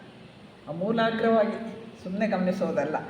ಆವಾಗ ಹೀಗೆ ಅರಿವಿನಿಂದ ಗಮನಿಸಿದಾಗ ನಮ್ಮ ಅರಿವಿಗೆ ಬರೋದೇನು ಅಂದರೆ, ಮನಸ್ಸು ತಾನೇ ನಿರ್ಮಿಸಿದಂತಹ ಒಂದು ಪಂಜರದ ಒಳಗೆ ವೃತ್ತಾಕಾರದಲ್ಲಿ ಚಲಿಸುತ್ತೆ, ಅಲ್ಲೇ ಇರುತ್ತೆ, ಅದು ಬಿಟ್ಟು ಆಚೆ ಕಡೆ ಹೋಗೋದಿಲ್ಲ. ಅದು ವೃತ್ತಾಕಾರದಲ್ಲಿ ಒಂದು ಎತ್ತನ್ನು ಗಾಣಕ್ಕೆ ಕಟ್ಟಿದ್ರೆ ಹೇಗೆ ಓಡುತ್ತೆ, ಅದು ಎಷ್ಟು ದೂರ ನಡೀತಾನೆ ಇರುತ್ತೆ ಪಾಪ, ಅದು ಇಡೀ ದಿನ ನಡೆಯುತ್ತೆ, ಎಲ್ಲಿ ನಡೆಯುತ್ತೆ, ಆ ಸರ್ಕಲಲ್ಲೇ ಸುತ್ತುತ್ತೆ ಅದು. ಯಾಕೆಂದರೆ ಗಾಣೆ ಕಟ್ಟಾಕಿದೆ. ನಮ್ಮ ಮನಸ್ಸು ಅಷ್ಟೇ, ನಾನು ಅನ್ನೋದು ಅದೇ ಸುತ್ತಾಕೊಂಡಿದೆ, ಅಷ್ಟೇ ದಾರ ಅಲ್ಲೇ ಸುತ್ತುತ್ತೆ. ಅದು ವೃತ್ತಾಕಾರದಲ್ಲಿ ತಾನೇ ನಿರ್ಮಿಸಿಕೊಂಡಂಥ ಪಂಜರ, ಬೇರೆ ಯಾರು ಮಾಡಿಲ್ಲ. ಅಲ್ಲಿ ತಾನೇ ಒಂದು ಪಂಜರವನ್ನು ನಿರ್ಮಿಸಿ, ತಾನೇ ಒಂದು ಬಾರ್ಡ್ರ್ ಹಾಕ್ಕೊಂಡು ತಾನೇ ಅದ್ರ ಸುತ್ತುತ್ತಾ ಇದೆ. ಇದು ಮನಸ್ಸಿನ ಕೆಲಸ. ಇದನ್ನು ಎಚ್ಚರದಿಂದ ಗಮನಿಸಿದಾಗ ನಮ್ಮಲ್ಲಿ ಅಸಾಧಾರಣವಾದ ಪ್ರಶಾಂತತೆ ಉಂಟಾಗುತ್ತೆ. ಅಸಾಧಾರಣವಾದ ಪ್ರಶಾಂತತೆ ಅಂದರೆ ಆ ಮನಸ್ಸು ಮೌನವಾಗಿಬಿಡುತ್ತೆ, ಪ್ರಶಾಂತವಾಗಿ ಬಿಡುತ್ತೆ, ಅಷ್ಟು ಶಾಂತತೆ ಅನ್ನೋದು ಬಂದುಬಿಡುತ್ತೆ. ಮನಸ್ಸು ನಿಶ್ಚಲ ಸ್ಥಿತಿಗೆ ಬರುತ್ತೆ, ಆಗ ಯಾವ ಥಾಟು ಇರೋದಿಲ್ಲ. ಅಂಥ ನಿಶ್ಚಲ ಸ್ಥಿತಿಯಲ್ಲಿ ಬರೆದಾಗ ಆವಾಗ ಅಹಂ ಅಥವಾ ನಾನುವನ್ನು ಅರಿಯಲು ಸಾಧ್ಯ. ಅದಕ್ಕೆ ನಾನುವನ್ನು ಅರಿಯಲಿಕ್ಕೆ ಏನು ಮಾಡಬೇಕು? ಕೃಷ್ಣಮೂರ್ತಿಯವರು ಹೇಳಿದಂತೆ ಕಾನ್ಸ್ಟೆಂಟ್ ಅವೇರ್ನೆಸ್, ಎಚ್ಚೆತ್ತ ಸ್ಥಿತಿಯಲ್ಲಿ ಸದಾಕಾಲ ನಿನ್ನ ಮನಸ್ಸನ್ನು ನೀನು ಗಮನಿಸು. ಅಷ್ಟು ಮಾಡ್ತಾ ಇದ್ದಾಗ ಏನಾಗುತ್ತೆ, ನಾನು ಹೆಚ್ಚಿನ ಆಟ ಆಡೋದಿಲ್ಲ. ಯಾಕೆಂದರೆ ಯಾವಾಗಲೂ ನಾವು ಅದನ್ನು ನೋಡ್ತಾ ಇರ್ತೇವೆ. ಅಂದರೆ ಸತತ ಅರಿವಿನಿಂದ ಇದ್ದಾಗ ಇದು ನಾನುವನ್ನು ನಾವು ಹಿಡಿತದಲ್ಲಿಡುವ ಅಥವಾ ನಾವು ಎಚ್ಚೆತ್ತ ಸ್ಥಿತಿಯಲ್ಲಿದ್ದಾಗ ಅದನ್ನು ಅರಿಯುವಂತಹ ರೀತಿ ಅಂತ ಹೇಳಿ ಜಯ ಕೃಷ್ಣಮೂರ್ತಿ ಅವರು ತಿಳಿಸ್ತಾರೆ. ಅಂದರೆ ಯಾವಾಗಲೂ ಎಚ್ಚೆತ್ತ ಸ್ಥಿತಿಯಲ್ಲಿ ನಮ್ಮನ್ನು ನಾವು ನೋಡ್ಕೊಳ್ಳೋದು ಬಹಳ ಮುಖ್ಯ. ಅದರಿಂದ ನಾನುವನ್ನು ಅರಿಬಹುದು. ಅದು ಮುಂದಕ್ಕೆ ಅವರ ಆತ್ಮಜ್ಞಾನ ಅದೆಲ್ಲ ಅವ್ರು ಹೇಳೋದಿಲ್ಲ. ಅವ್ರು ಇಷ್ಟೇ ನಿನ್ನನ್ನು ನೀನು ತಿಳಿ ಅಷ್ಟೇ, ಅಲ್ಲಿಗೆ ನಿಲ್ಲಿಸ್ತಾರೆ. ಅರಿವು ಅಂದ್ರೇನು? ಅರಿವು ಅನ್ನೋ ಪದ ನಾವು ಕೇಳಿದ್ದೀವಿ. ಅಪ್ರಮಾದ ಅನ್ನುವಂತಹ ಪದ. ಈ ಅಪ್ರಮಾದ ಅನ್ನುವಂತಹದ್ದು ಭಗವಾನ್ ಬುದ್ಧರ ಕೊನೆಯ ಬೋಧೆ ಕೂಡ ಹೌದು. ಅವರು ಹೇಳ್ತಾರೆ ಅಪ್ರಮಾದೇನ ಸಂಪಾದೇಥ ಅಂತ ಹೇಳ್ತಾರೆ. ಅಂದರೆ ಅಪ್ರಮಾದವನ್ನು ಸಂಪಾದಿಸಿರಿ ಅಂತ ಹೇಳ್ತಾರೆ.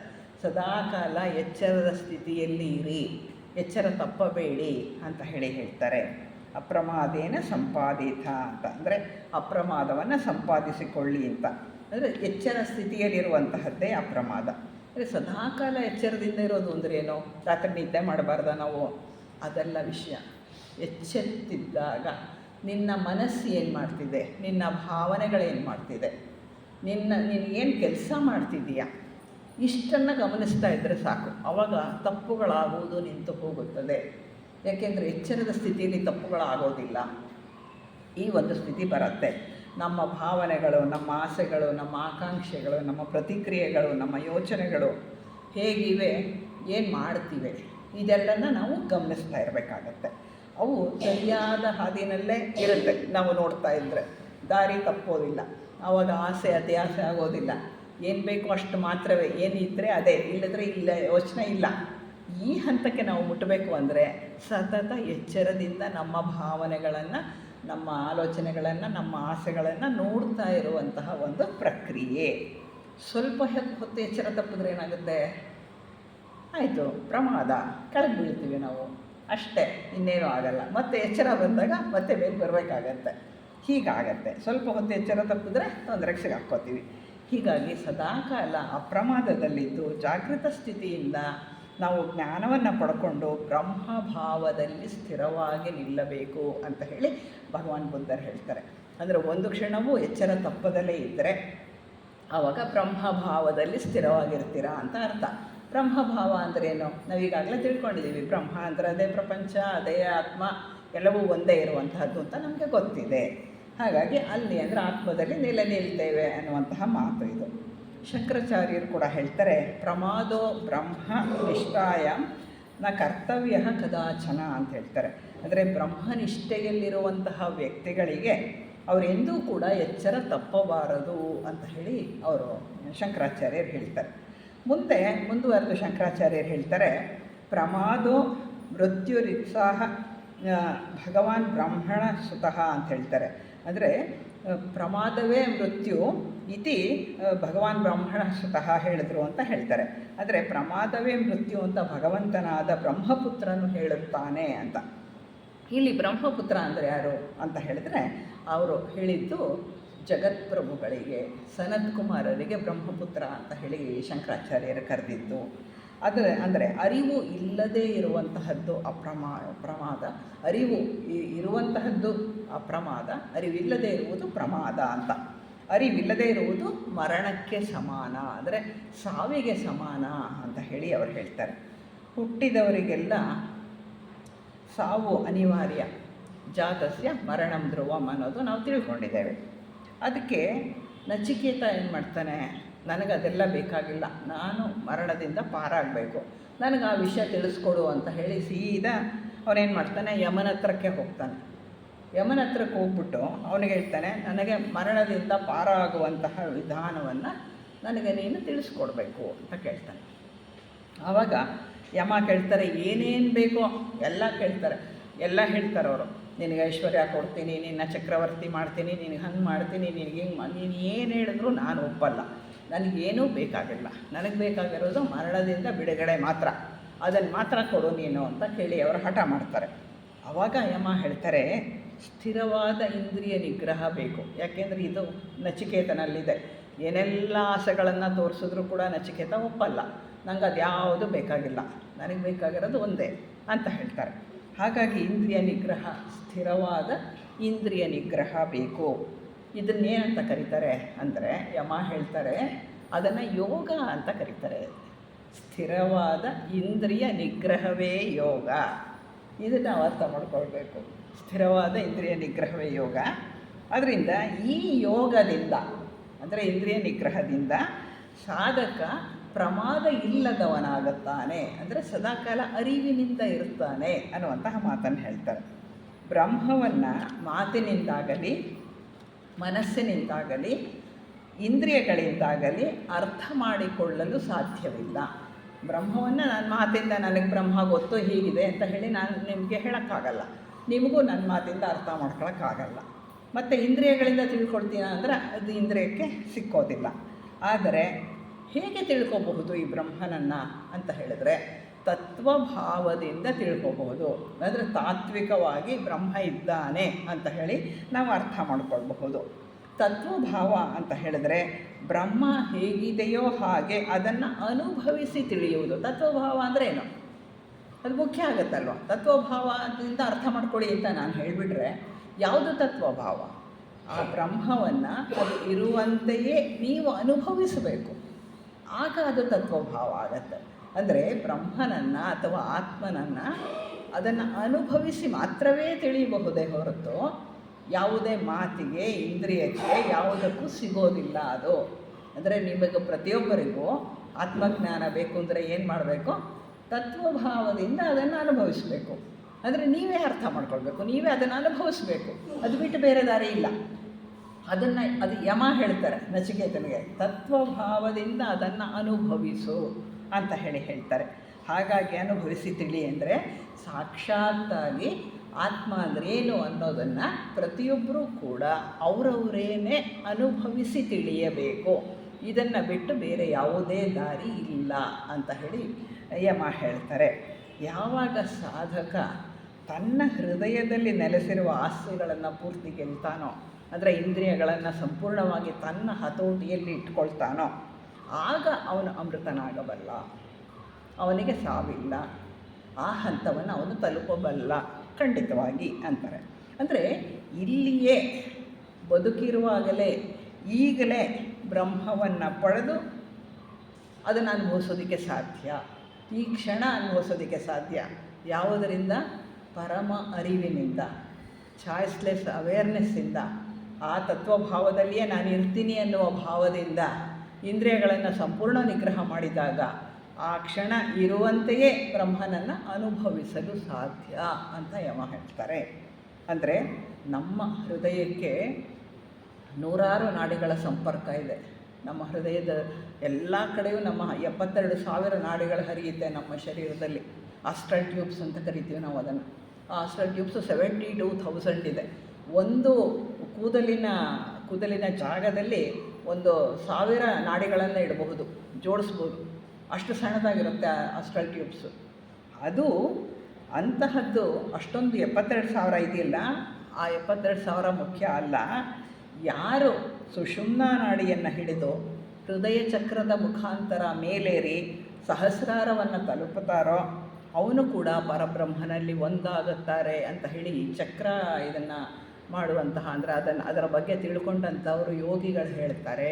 ಯೋಗಿಗಳು ಹೇಳೋದಿದು, ಸಹಸ್ರಾರ ನಾಡಿಯನ್ನು ಹಿಡಿದು ನಮ್ಮ ಹೃದಯ ಕಮಲದಿಂದ ಹೊರಟು ಸಂಪೂರ್ಣ ನೆತ್ತಿಯವರೆಗೂ ತಲುಪಿದಾಗ ಜೀವನ್ಮುಕ್ತರಾಗ್ತೀರಾ ಅಥವಾ ಆತ್ಮಜ್ಞಾನಿಗಳಾಗ್ತೀರಾ ಅಂತ ಹೇಳ್ತಾರೆ. ಅಂದರೆ ಅವನು ಮಾತ್ರ ಪರಬ್ರಹ್ಮನಲ್ಲಿ ಒಂದಾಗುತ್ತಾನೆ. ಒಂದಾಗೋದು ಅಂದರೆ ಏನು? ಅವನನ್ನು ಅರ್ಥ ಮಾಡ್ಕೊಳ್ಳೋದು, ಇರೋ ಕಡೆನೇ ಅವನನ್ನು ಅನುಭವಿಸೋದು, ಅವನೇ ನಾವಾಗೋದು. ಆ ಸ್ಥಿತಿಗೆ ಬರ್ತೀರಾ ಅಂತ ಹೇಳ್ತಾರೆ. ಅಂದರೆ ಆತ್ಮನನ್ನು ಅನಾತ್ಮದಿಂದ ಬೇರೆ ಮಾಡಿದವರಾಗುತ್ತಾರೆ. ಈಗ ಅನಾತ್ಮ ಯಾವುದು ಅಂತ ನಮಗೆಲ್ಲ ಗೊತ್ತಿದೆ ಅಲ್ವ. ಅನಾತ್ಮ ಅಂದರೆ ನಮ್ಮ ಈ ಶರೀರ, ಆಸೆಗಳು, ಆಕಾಂಕ್ಷೆಗಳು, ಈ ಕಾಮಶರೀರ, ಕೆಳ ಮನಸ್ಸು, ಇವೆಲ್ಲವೂ ಅನಾತ್ಮ. ಅದು ಆತ್ಮ ಅಲ್ಲದೇ ಇರುವಂತಹದ್ದು. ಆತ್ಮ ಮಾತ್ರ ಅದು ಅನಾತ್ಮದಿಂದ ಆತ್ಮನನ್ನು ಬೇರೆ ಮಾಡಿದವನಾಗಿರುತ್ತಾನೆ. ಅಂದರೆ ಆತ್ಮನನ್ನು ಉಪಾಧಿಗಳಿಂದ ಬೇರೆ ಮಾಡುವುದು. ಇವೆಲ್ಲ ಉಪಾಧಿಗಳೇ, ಇದು ಯಾವುದೋ ಬೇರೆ ಅಲ್ಲ, ಆತ್ಮನಿಗೆ ಉಪಕರಣಗಳು. ಎಲ್ಲವೂ ಕೂಡ ಎಲ್ಲಿಂದ? ಬುದ್ಧಿಲೋಕದಿಂದ ಹಿಡಿದು ಬುದ್ಧಿ ಶರೀರದಿಂದ ಹಿಡಿದು ಬುದ್ಧಿಕೋಶ ಇದೆಯಲ್ಲ ನಮಗೆ, ಅದು ಕಾರಣ ಶರೀರ, ನಮ್ಮ ಕೆಳಮನಸ್ಸು ಮತ್ತು ನಮ್ಮ ಕಾಮದೇಹ, ನಮ್ಮ ಈ ಒಂದು ಸ್ಥೂಲ ದೇಹ ಎಲ್ಲವೂ ಆತ್ಮನ ಉಪಾಧಿಗಳು. ಯಾಕೆಂದರೆ ಈ ಪ್ರಪಂಚದಲ್ಲಿ ನಾವು ಅನುಭವ ಪಡ್ಕೋಬೇಕಾಗಿದೆ, ಅದರಿಂದ ಬಂದಿರೋವಂಥದ್ದು ಇದೆಲ್ಲ. ಈ ಎಲ್ಲ ಉಪಾಧಿಗಳಿಂದ ಬೇರೆ ಮಾಡಿದಾಗ ಆತ್ಮನನ್ನು ದರ್ಶನ ಮಾಡೋದಕ್ಕೆ ಸಾಧ್ಯ. ಆತ್ಮನನ್ನು ಉಪಾಧಿಗಳಿಂದ ಬೇರೆ ಮಾಡಿದಾಗ ಮಾತ್ರ, ಅನಾತ್ಮದಿಂದ ಬೇರೆ ಮಾಡಿದಾಗ ಅವನು ಅಮೃತ ಸ್ವರೂಪನಾಗುತ್ತಾನೆ ಅಂತ ಹೇಳ್ತಾರೆ. ಹೀಗೆ ಅದು ಯಮ ನಚಿಕೇತನಿಗೆ ಹೇಳುವಂತಹ ವಿಷಯ ಇದು. ಅದರಿಂದ ನೀನು ಅನಾತ್ಮವನ್ನು ಆತ್ಮನಿಂದ ಬೇರೆ ಮಾಡು, ಆ ಕ್ಷಣ ನೀನು ಅಮೃತನಾಗ್ಬಿಡ್ತೀಯಾ ಅಂತ ಹೇಳ್ತಾರೆ. ನಚಿಕೇತನಿಗೆ ಹೇಳ್ತಾರೆ. ಹಾಗಾಗಿ ನಚಿಕೇತ ಮೃತ್ಯುವಿನ ಬಾಯಿಂದಲೇ ಬ್ರಹ್ಮವಿದ್ಯೆಯನ್ನು ತಿಳಿದು ಆಗಲೇ ಯೋಗವನ್ನು ಹೊಂದಿ ಆಗಲೇ ಅಮೃತನಾಗಿ ಮೃತ್ಯುವನ್ನು ಗೆದ್ದು ಬ್ರಹ್ಮವನ್ನು ಪಡೆದುಕೊಂಡ. ಆ ಕ್ಷಣ ಬೇರೆ ಎಲ್ಲೂ ಇಲ್ಲ. ಯಮನ ಹತ್ತಿರವೇ, ಅಂದರೆ ಮೃತ್ಯುವಿನ ಬಾಯಿಂದಲೇ ಅಮೃತದ ಸ್ವರೂಪವನ್ನು ತಿಳಿದು ಅವನ ಮೃತ್ಯುವಿನ ಎದುರಿಗೆ ಅಮೃತತ್ವವನ್ನು ಪಡೆದಂತಹ ಏಕೈಕ ವ್ಯಕ್ತಿ ನಚಿಕೇತ. ಅವನದನ್ನು ಸಂಪೂರ್ಣವಾಗಿ ಮಾಡಿ ಅಲ್ಲೇ ಬ್ರಹ್ಮಭಾವವನ್ನು ಪಡ್ಕೊಂಡು ಬ್ರಹ್ಮನೇ ಆಗಿಬಿಡ್ತಾನೆ ನಚಿಕೇತ. ಇದು ನಿಜವಾಗಿ ನಡೆದಂತಹ ಒಂದು ವಿಷಯ. ಇದು ನಚಿಕೇತನ ವಿಷಯ ಆಯಿತು. ಈಗ ಪರೋಕ್ಷವಾಗಿ ಹೇಗೆ ಸಾವನ್ನು ಗೆಲ್ಲಬಹುದು ಅಂತ ನೋಡೋಣ. ಈಗ ನಾವೆಲ್ಲ ನಚಿಕೇತರಾಗೋಕ್ಕಾಗಲ್ಲ, ಯಮನ ಹತ್ರ ಹೋಗೋಕ್ಕಾಗಲ್ಲ, ಅವನ ಪ್ರಶ್ನೆ ಕೇಳೋಕ್ಕಾಗಲ್ಲ. ಅದರಿಂದ ನಾವು ಹೀಗೆ ಪರೋಕ್ಷವಾಗಿ ಹೇಗೆ ಗೆಲ್ಲಬಹುದು, ಹೇಗೆ ಅಮೃತರಾಗಿರಬಹುದು, ಸಾವನ್ನು ಗೆಲ್ಲಬಹುದು ಅಂತ ನೋಡ್ಕೊಳ್ಳೋಣ. ದೇಹಕ್ಕೆ ಸಾವು ಖಚಿತ, ಅದು ನಮಗೆ ಗೊತ್ತಿರೋ ವಿಷಯ. ಅನೇಕರು ದೇಹ ಇಲ್ಲದೇ ಇದ್ದರೂ ಕೂಡ ಸಾವನ್ನು ಗೆದ್ದವರು ಉಂಟು. ಹೇಗೆ ಅದನ್ನು ಒಂಚೂರು ನೋಡೋಣ. ಸತ್ಯ ಮತ್ತು ನೇರ ಬದುಕನ್ನು ನಡೆಸಿದಂತಹ ಶ್ರೀರಾಮ ಏನಾದರೂ ದೇವರಾದರು. ಸತ್ಯ, ಸದಾಕಾಲ ಸತ್ಯ, ನೇರ ನಡೆನುಡಿಯ ಶ್ರೀರಾಮ ಏನಾದರೂ ದೇವರಾದರು. ಇವತ್ತಿಗೂ ನಮ್ಮ ಮನೆಗಳಲ್ಲಿ ಶ್ರೀರಾಮ ದೇವರು ಅಂತ ಪೂಜಿಸ್ಕೊಳ್ತಾರೆ. ರಾಮನ ನೆನೆಯದೇ ಇದ್ದವ್ರು ಯಾರಿದ್ದಾರೆ? ಎಲ್ಲರೂ ಸದಾಕಾಲ. ಅದೇ ರೀತಿ ತಾನು ಎಂದಿಗೂ ರಾಜನಾಗದೆಯೇ ಶ್ರೀಕೃಷ್ಣ ಏನು ಮಾಡಿದ್ರು? ಕರ್ಮವನ್ನೇ ಜಗತ್ತಿಗೆ ಸಾರಿ ಸಾರಿ ಹೇಳಿ ಏನಾದರೂ ಅವರು ದೇವರಾದರು. ಅವರು ದೇವರೇ. ಇವಾಗ ಯಾವಾಗ ಕೃಷ್ಣನ ನೆನೆಸ್ಕೊಳ್ಳಲ್ಲ ನಾವು. ಪರಮಾತ್ಮ ಅಂತ ಹೇಳಿದಾಗ ಕೃಷ್ಣ, ರಾಮ ಎಲ್ಲರೂ ಇರ್ತಾರೆ. ಯಾಕೆಂದರೆ ನಮ್ಮ ಆತ್ಮನೇ ಅವರು ಆ ಸ್ಥಿತಿನಲ್ಲಿರ್ತಾರೆ. ಅದೇ ರೀತಿ ದುಃಖವನ್ನು ದುಃಖದಿಂದ ಪಾರಾಗಿ ನಿರ್ವಾಣವನ್ನು ಹೇಗೆ ಪಡಿಬೇಕು ಅಂತ ಹೇಳಿ ಭಗವಾನ್ ಬುದ್ಧರು ಆ ಸ್ಥಿತಿಯನ್ನು ತಲುಪಿದ ನಂತರ ಹೇಳಿದರು. ದುಃಖದಿಂದ ಪಾರಾಗಿ ನಿರ್ವಾಣವನ್ನು ಹೊಂದಿ ನಮಗೆ ನಿರ್ವಾಣದ ದಾರಿಯನ್ನು ತೋರಿಸಿದ್ರು. ಅಂದರೆ ಏನಾದರೂ ಅವರು ನಮಗೆ ಸದಾಕಾಲ ದೇವರು, ನಮ್ಮ ದೇವರು ಬುದ್ಧ, ಆ ಮಟ್ಟಕ್ಕೆ ಅವರು ಹೋದರು. ಅದೇ ರೀತಿ ಮಹಾವೀರರು, ಯೇಸುಕ್ರಿಸ್ತ, ಬಸವಣ್ಣ ಇತ್ಯಾದಿ ಶರಣರು, ಶಂಕರಾಚಾರ್ಯರು, ರಮಣರು, ರಾಮಕೃಷ್ಣರು, ಉದ್ದಕ್ಕೂ ಒಂದು ದೊಡ್ಡ ಲಿಸ್ಟನ್ನೇ ಕೊಡ್ಬೋದು ನಾವು. ವಿವೇಕಾನಂದರು, ಹಾಗೊಂದು ದೊಡ್ಡ ಲಿಸ್ಟನ್ನೇ ನಾವು ಕೊಡ್ತಾ ಹೋಗಬಹುದು. ಎಲ್ಲರೂ ಕೂಡ ನಮ್ಮ ಮನೆಗಳಲ್ಲಿ ಇಂದಿಗೂ ಜಾಗೃತರು, ಇಂದಿಗೂ ನಾವು ನೆನೆಸ್ಕೊಳ್ತೇವೆ. ಅಂದರೆ ಅವ್ರು ಬದುಕಿಲ್ವಾ? ಬದುಕಿದ್ದಾರೆ. ಅವ್ರ ದೇಹಗಳಿದೆಯಾ? ಇಲ್ಲ, ಅವರು ದೇಹಧಾರಿಗಳಾಗಿಲ್ಲ. ಆದರೆ ಅವರನ್ನು ನಾವು ಸದಾಕಾಲ ನೆನೆಸ್ಕೊಳ್ತೇವೆ. ಇಂದು ಅವರ ದೇಹಗಳು ನಮ್ಮೆದುರಿಗಿಲ್ಲ, ಅವರು ಮಾತ್ರ ಶಾಶ್ವತರು. ಅಂದರೆ ಶಾಶ್ವತತೆ ನೀಡೋದು ಬರಿಯ ನಮ್ಮ ಶರೀರವಲ್ಲ. ಬರಿಯ ನಮ್ಮ ಶರೀರ ನಮಗೆ ಶಾಶ್ವತತೆಯನ್ನು ಕೊಡೋದಿಲ್ಲ. ನಮ್ಮ ಇದೇ ದೇಹದ ಮುಖಾಂತರ, ಅಂದರೆ ಈ ಒಂದು ಸ್ಥೂಲ ದೇಹದ ಮುಖಾಂತರವೇ ನಾವು ಮಾಡಿದ ಜಗತ್ತಿನ ಕಲ್ಯಾಣದ ಕೆಲಸಗಳು ನಮ್ಮನ್ನು ಶಾಶ್ವತರನ್ನಾಗಿ ಮಾಡುತ್ತಾ ಇದೆ. ಇದು ಅರ್ಥ ಮಾಡ್ಕೊಳ್ಬೇಕು ನಾವು. ಅಂದರೆ ಇದೇ ಶರೀರದಿಂದ ನಾವು ಮಾಡುವ ಜಗತ್ ಕಲ್ಯಾಣದ ಎಲ್ಲ ಕೆಲಸಗಳು ಕೂಡ ನಮ್ಮನ್ನು ಸಾವಿನಿಂದ ಪಾರು ಮಾಡ್ತಾ ಇದೆ, ಶಾಶ್ವತವಾಗಿ ನಿಲ್ಲಿಸ್ತಾ ಇದೆ.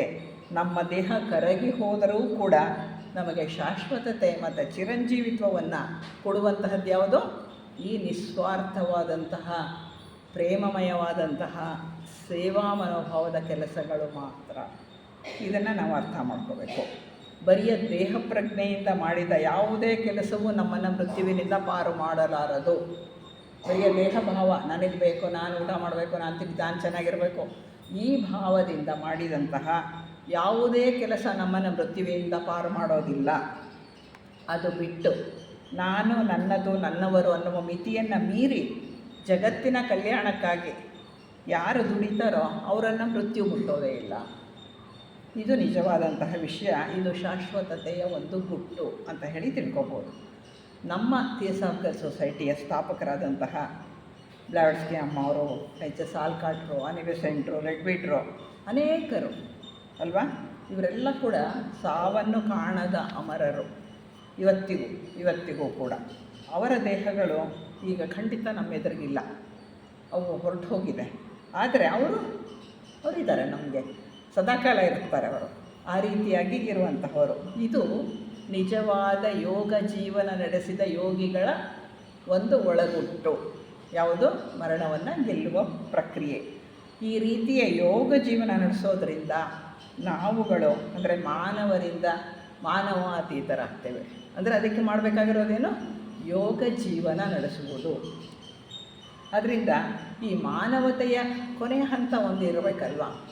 ಇದೆ. ಮಾನವತೆಯ ಕೊನೆಯ ಹಂತ ಜೀವನ್ಮುಕ್ತಿ. ಅಂದರೆ ಮೊದಲು ಶಿಷ್ಯತ್ವವನ್ನು ಸ್ವೀಕರಿಸ್ತೇವೆ. 1ನೇ ದೀಕ್ಷೆ, 2ನೇ ದೀಕ್ಷೆ, 3ನೇ ದೀಕ್ಷೆ, 4ನೇ ದೀಕ್ಷೆ ಆಗುತ್ತೆ. 5ನೇ ದೀಕ್ಷೆ ಆದ ನಂತರ ಮಾನವತೆ ಮುಕ್ತಾಯ ಆಗುತ್ತೆ.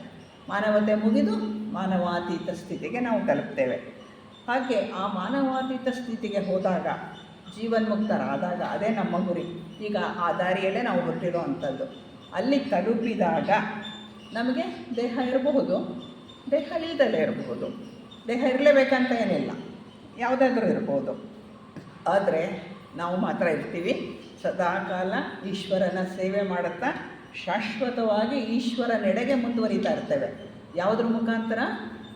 ಸಾಧನೆಯ ಮುಖಾಂತರ. ಸಾಧನೆ ಏನು? ಈಶ್ವರನ ಕೆಲಸವನ್ನು ಮಾಡುವ ಸಾಧನೆ ಅಷ್ಟೇ. ಅಲ್ಲಿಂದೇನು ಬೇರೆ ಸಾಧನೆ ಇರಲ್ಲ. ನಮ್ಗೆ ಈಗ ಇಲ್ಲಿ ನಮ್ಮ ಇಂದ್ರಿಯ ನಿಗ್ರಹ ಅಂತೆ, ಆಲೋಚನೆಗಳ ನಿಗ್ರಹ, ಇದೆಲ್ಲ ನಮ್ಗೆ ಈಗ ಇಲ್ಲಿ ಬೇಕು ಸಾಧನೆ. ಜೀವನ್ಮುಕ್ತನಾದ ಮೇಲೆ ಏನು ಸಾಧನೆ ಇದೆ? ಒಂದೇ ಸಾಧನೆ, ಈಶ್ವರನ ಯೋಜನೆಗಾಗಿ ಕೆಲಸ ಮಾಡುವ ಸಾಧನೆ. ಅದನ್ನು ಮಾಡ್ತಾ ಮಾಡ್ತಾ ಈಶ್ವರನ ಕಡೆಗೆ ಪ್ರಯಾಣ. ಆ ರೀತಿ ಆಗತ್ತೆ. ಈಶ್ವರನೆಡೆಗೆ ಮುಂದುವರಿಬಹುದು. ಅದು ಶಾಶ್ವತತೆಯ ಗುಟ್ಟು. ಇದು ನಿಜವಾಗಿ ಶಾಶ್ವತವಾದಂತಹ ಗುಟ್ಟು. ಜೀವನ್ಮುಕ್ತಿ ಅನ್ನೋದು ನಮ್ಮ ಮಾನವರೆಲ್ಲರ ಪರಮ ಗುರಿ. ಅದೇ ನಮ್ಮ ಗುರಿ. ಮಾನವತ್ವದಿಂದ ಮಾನವಾತೀತಕ್ಕೆ ಹೋಗುವಂತಹದ್ದು. ಅವರಿಗೆ ಇನ್ನು ಕಲಿಯೋದು ಏನೂ ಉಳಿದಿರೋದಿಲ್ಲ. ಜೀವನ್ಮುಕ್ತರು ಎಲ್ಲ ಪಾಠವನ್ನು ಕಲಿತು ಮುಗಿಸಿದವರು, ಎಲ್ಲವನ್ನು ಅನುಭವಿಸಿದಂಥವರು. ಆಗೋಯ್ತು, ಅವ್ರದ್ದು ಪಾಠಗಳನ್ನು ಕಲ್ತಿರೋದಿಲ್ಲ. ಎಲ್ಲವನ್ನ ತಿಳಿದವರು, ಅವರನ್ನು ಸರ್ವಜ್ಞರು ಅಂತ ಹೇಳಿ ಕರಿಬಹುದು. ಬಂಧನರಹಿತರು, ಸರ್ವತಂತ್ರ ಸ್ವತಂತ್ರರು. ಅವರ ಇಚ್ಛೆ ವಿಶ್ವದ ಇಚ್ಛೆಯೊಂದಿಗೆ ಒಂದಾಗಿರುತ್ತದೆ. ಅವ್ರಿಗೆ ಸಪ್ರೇಟ್ ಆದಂಥ ಇಚ್ಛೆ, ನನ್ನ ಇಚ್ಛೆ ಅಂತ ಇರೋದಿಲ್ಲ. ಅವರ ಇಚ್ಛೆ ಯಾವುದು ಅಂದರೆ ಈಶ್ವರನ ಇಚ್ಛೆ ಮಾತ್ರ ಅವರ ಇಚ್ಛೆ. ಆ ರೀತಿ ಇರ್ತಾರೆ. ಈಶ್ವರನ ಇಚ್ಛೆ ಅಥವಾ ವಿಶ್ವದ ಇಚ್ಛೆಯೊಂದಿಗೆ ಅವರು ಒಂದಾಗಿರ್ತಾರೆ. ಸದಾ ನಿರ್ವಾಣದಲ್ಲಿರ್ತಾರೆ. ಹಾಗೆ ಆರಾಮಾಗಿರ್ತಾರೆ. ಸದಾ ಬೆಳಕಿನಲ್ಲೇ ಇರ್ತಾರೆ. ನಮಗಾದರೆ ಕತ್ತಲು ಬೆಳಕಿನ ಆಟ ಇದೆ, ಅವರಿಗಿಲ್ಲ. ಸದಾಕಾಲ ಬೆಳಕಿನಲ್ಲಿರ್ತಾರೆ. ಅವರು ಸ್ಥೂಲ ದೇಹಧಾರಿಗಳಾಗಿದ್ದುಕೊಂಡು ಈ ಪ್ರಪಂಚದಲ್ಲೇ ಉಳಿದು ಸೇವೆ ಮಾಡಬಹುದು. ಈಶ್ವರನ ಯೋಜನೆಯನ್ನು ಕಾರ್ಯರೂಪಕ್ಕೆ ತರೋದಕ್ಕೆ ಕೆಲಸ ಕೂಡ ಮಾಡಬಹುದು. ಅಥವಾ ಈಶ್ವರನ ಇಚ್ಛೆಗೆ ಅನುಗುಣವಾಗಿ ಬೇರೆ ಕಡೆಗೆ ಹೋಗಿ ಕೂಡ ಕೆಲಸ ಮಾಡಬಹುದು. ಆವಾಗ ದೇಹ ಧರಿಸಬಹುದು ಅಥವಾ ದೇಹ ಧರಿಸದಲ್ಲೇ ಇರಬಹುದು. ಹಾಗೆಯೇ ಕೆಲಸ ಮಾಡಬಹುದು. ಆ ಒಂದು ಇದು ಕೂಡ ಅವರಿಗೆ ಉಂಟು. ಅಂದರೆ ಶರೀರ ಇಟ್ಕೊಂಡೂ ಇರ್ತಾರೆ ಕೆಲವರು, ಇಟ್ಕೊಂಡು ಇಲ್ದಲೇ ಇರೋರು ಕೂಡ ಇರ್ತಾರೆ. ನಮ್ಮ ಸಂಸ್ಥೆಯ ಅಂತರ್ಸ್ಥಾಪಕರಾದಂತಹ ಜೀವನ್ಮುಕ್ತ ಮಹಾತ್ಮರಿಬ್ಬರು ಅನ್ನೋದು ನಮಗೆ ಗೊತ್ತಿರುವಂಥ ವಿಷಯ. ಅವ್ರು ಹೇಗಿದ್ದಾರೆ? ಈ ಪ್ರಪಂಚದಲ್ಲೇ ಇದ್ದಾರೆ, ಜೀವನ್ಮುಕ್ತಿಯನ್ನು ಪಡ್ಕೊಂಡಿದ್ದಾರೆ, ಈ ಪ್ರಪಂಚದಲ್ಲೇ ಉಳಿದಿದ್ದಾರೆ, ಶರೀರಗಳನ್ನು ಹೊಂದಿದ್ದಾರೆ. ಅವರು ನಮ್ಮ ಗುರುಗಳಿಗೆ ಶರೀರ ಇದೆ, ಅವರು ಶರೀರವನ್ನು ಹೊಂದಿದ್ದಾರೆ, ಸ್ಥೂಲ ದೇಹವನ್ನು ಹೊಂದಿದ್ದಾರೆ. ಆದರೆ ಸದಾಕಾಲ ಈಶ್ವರನ ಕೆಲಸದಲ್ಲಿ ನಿರತರಾಗಿದ್ದಾರೆ. ಈಶ್ವರನ ಕೆಲಸ ಬಿಟ್ಟು ಅವ್ರಿಗೆ ಬೇರೆ ಏನೂ ಕೆಲಸವೇ ಇಲ್ಲ. ಆ ರೀತಿ ಅವರ ಕೆಲಸ ನಿರತರು. ಇವರೆಲ್ಲರೂ ಕೂಡ ಅಮೃತತ್ವವನ್ನು ತಲುಪಿದವರು, ಅಮೃತರಾದವರು, ಮೃತ್ಯುವಿನಿಂದ ಅಮೃತತ್ವಕ್ಕೆ ತಲುಪಿಟ್ಟಂಥವರು. ಹಾಗಾಗಿ ನಮ್ಮೆಲ್ಲರ ಗುರಿ ಏನು? ಯೋಗ ಜೀವನ ನಡೆಸೋದು. ಯೋಗ ಜೀವನ ಅಂದರೆ ನಾವು ಈಗಾಗಲೇ ಸಾಕಷ್ಟು ತಿಳ್ಕೊಂಡಿದ್ದೇವೆ. ನಮ್ಮ ಇಂದ್ರಿಯ ನಿಗ್ರಹ, ನಮ್ಮ ಮನಸ್ಸಿನ ಒಂದು ಇದು ಎಲ್ಲವನ್ನು ಮೀರಿ ತಮ್ಮ ಆತ್ಮದಲ್ಲಿ ನೆಲೆ ನಿಲ್ಲುವುದು ಯೋಗ ಜೀವನ. ನಾವೆಲ್ಲರೂ ಕೂಡ ನಮ್ಮ ಸಾಧನೆ ಮಾರ್ಗ ಅದೇನೆ.